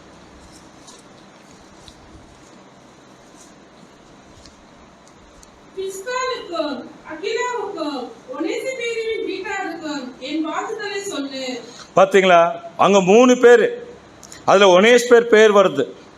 பிஸ்காலுக்கும் அகிலாவுக்கும் வீட்டாருக்கும் என்னங்க வாழ்த்துதல் சொல்ல. அதே தாங்க நாம செய்யற ஒவ்வொரு வேலைகளிலும் தேவனுடைய பிள்ளைகள் நம்மளை வாழ்த்தணும். இவங்களா தேவனுடைய சபைக்காக உயிரை கொடுக்கக்கூடிய சகோதரன் சகோதரி அப்படின்னு இல்லைங்களா? அப்படின்னா எந்த அளவுக்கு நம்ம தியாகம் செய்யணும் பாருங்க. எந்த மாதிரி வாழ்த்துதல், நம்மளை நல்லவங்கன்னு சொல்றதுக்காக இல்லை, தேவனுடைய திட்டத்தில் என்னுடைய பங்கு எவ்வளோ செய்கிறேன், எவ்வளோ நேரத்தையும் தைரியத்தையும் அநேக தரம் இல்லைங்களா கடந்து போய் நல்ல வார்த்தைகளை சொல்லி இல்லைங்களா ஆறுதல் படுத்தின ஒனேஸ்பர் போல நாம் இருக்கிறதுக்காகத்தான் ஒனேஸ்பர் எப்படி வாழ்த்துதலை பெற்றாரோ நாம கூட என்னங்களாம் என்னைக்குமே இந்த பாடம் ஞாபகம் இருக்கணும். நாம கூட யாருங்க ஒனேஸ்பர் அப்படின்ற ஒரு எண்ணம் நம்ம கிட்ட இருக்கணும். அப்படி யார் செய்கிறாங்களோ நம்ம வீடு கூட தேவனால இரக்கம் பெற்றிருக்கோம். தேவனுக்காக வேலை செய்யும் போது இவ்வளோ இரக்கம் தேவன் செஞ்சிட்டு இருக்காரு. இன்னும் தேவனுடைய வேலைகளை செய்கிறது தான் நம்முடைய கான்சிக்ரேஷனு. இதுக்கு மேலே வேற எந்த வேலையும் செய்யறதுக்கு நம்ம ஒப்பு கொடுக்கல. நம்ம ஒப்பு கொடுத்துருந்து என்னங்க இந்த உலகத்தை மறந்து உங்களுக்காக வாழ்றன்னு தான் பேப்டிசம் எடுத்திருக்கிறோம். அப்படி பேப்டிசம் எடுத்து இந்த காரியங்கள்லாம் செய்யலைன்னா தேவனுடைய உடன்படிக்கை நம்மளுடைய உடன்படிக்கை அது என்னாகாது, மர்ஜ் ஆகாது. நாமளும் ஒரு சாதாரண மனுஷன் போல இருக்கும், சத்தியத்தெல்லாம் தெரிஞ்சு வாழ்ந்த மாதிரி இருப்போம். அதனால் தேவனுடைய பிள்ளைகள் அன்றாட வாழ்க்கையில் ஒவ்வொரு நாளும் நம்மளை பார்த்து தேவனுக்காக இதெல்லாம் செய்கிறாரு, ஓடுறாங்க அப்படின்னு ஒவ்வொரு சகோதரனும் சகோதரிகளும் இல்லைங்களா என்ன பண்ணணுங்க, கர்த்தரை குறித்து மேன்மை பாராட்டணும். கர்த்தருடைய பிள்ளைகள் இப்படி தான் இருப்பாங்க, தேவனுடைய பிள்ளைகள் இப்படி தான் இருப்பாங்க, இயேசு கிறிஸ்துக்கு சகோதர சகோதரிகள் இப்படி தான் இருப்பாங்க. அப்போது இதை தான் சொன்னாருங்க, என்னங்க என்ன சொன்னாருங்க, தன்னை வெறுத்து மற்றவர்களை நேசிக்கிறதுக்கு. நம்மையே நேசிக்கிறவங்களாக்கிறதுனால தான் நம்மளை வெறுக்க முடியல. மற்றவங்களை நேசிக்கணும்னா தன்னை வெறுக்கணும். ஒனேஸ்பர் தன்னுடைய நேரத்தையும் காலத்தையும் எல்லாம் தனக்கென்று வெறுத்து தன்னுடைய சகோதரனுக்கென்று என்ன பண்ணாரு, நேரத்தையும் காலத்தையும் பார்க்காம சென்று உதவி செஞ்சார் துன்பத்தில். அதே போல தான் தேவனுடைய பிள்ளைகளாகிய நாம செய்யணும். அப்போ நாம் எதற்காக அழைக்கப்பட்டிருக்கிறோன்னா சகோதரனுக்காக ஜீவனை கொடுப்பதற்கு. இதை தான் ஒனேஸ்பர் செஞ்சார். சகோதரருக்காக ஜீவன் கொடுக்குறோங்க. அவர் எதில் இருக்கிறாரா, ஜீவன் பெற்றிருக்கிறார். தன் சகோதரனை பகைக்கிறவன் எவனோ அவன் மரணத்திலே நிலை கொண்டிருக்கிறான். தன் சகோதரனை பகைக்கிறவன் கொலைபாதகனா இருக்கிறான். தன் சகோதரியை இல்லைங்களா கொலை செய்யுங்க, தன் சகோதரனை பகைக்கிறவன் கொலைபாதகனா இருக்கிறான். சகோதரியையும் பகைக்கிறவங்க கொலைபாதகர்கள் தான். அப்போ ரொம்ப கிளியரா தேவன் சொல்றாரு, தன் ஜீவனையே தன் சகோதரருக்காக கொடுக்குறவங்க தான் சகோதரர் ஒருமித்து வாசம் பண்றது எவ்வளோ இன்பம். அது வெறும் போய் ரெஸ்டாரண்ட்ல போய் சாப்பிடும் போது மாத்திரம் இல்லை, ஒவ்வொரு கஷ்டத்துல கூட சகோதர சகோதரி கூட இருக்கிறது என்னங்க எவ்வளோ இன்பம். அப்போ நம்முடைய அறுவடை வேலைகள்லையும் சரி, சபை கன்வென்ஷன் வேலைகள்லையும் சரி, சபை கூடுதல்லையும் சரி நம்முடைய உதவிகள் இருந்துகிட்டே இருக்கணும். அது மாத்திரமில்லை, நம்ம சகோதரர்கள் உடல் நலம் சரியில்லைன்னா அங்கேயும் நம்மளுடைய ப்ரெசன்ஸ் இருக்கணும். சகோதரர்கள் ஓட்டத்தை முடிக்கும் போதும் அங்கேயும் நம்முடைய ப்ரெசன்ஸ் இருக்கணும். இதெல்லாம் நம்முடைய ப்ரெசன்ஸ் அங்கங்கே இருந்து கிரியையில் நம்ம வெளிப்படுத்தும் பொழுது தான் ஒனேஸ்பருக்கு எப்படி பவுல் மூலமாக தேவன்கிட்ட இந்த இரக்கம் கிடைச்சதோ, வாழ்த்துதல் கிடைச்சதோ, அதே மாதிரி நாம் இரக்கம் பெறுவோம், நமக்கும் வாழ்த்துதல் கிடைக்கும். அது தேவன் கொடுக்குற வாழ்த்துதல், மனுஷன் கொடுக்குற வாழ்த்துதல் அல்ல. அதனால் தேவனால புகழப்படுகிறவன் உத்தமன். ஸோ அப்படிப்பட்ட வார்த்தைகளை தான் தேவன் நம்ம கொடுத்துருக்கார். ஸோ இந்த நேரத்தில் கூட இப்படிப்பட்ட வார்த்தைகளை தேவன் நம்ம கொடுக்கறதுக்கு தேவன் என்ன பண்ணியிருக்காருன்னா, நமக்கு அழகான அந்த ஒரு ஜெபத்தின் மூலமாக பவுல் சொன்ன ஒரு வார்த்தையில் 2 தீமோத்தி 1:18 மறுபடியும் வாசிங்க.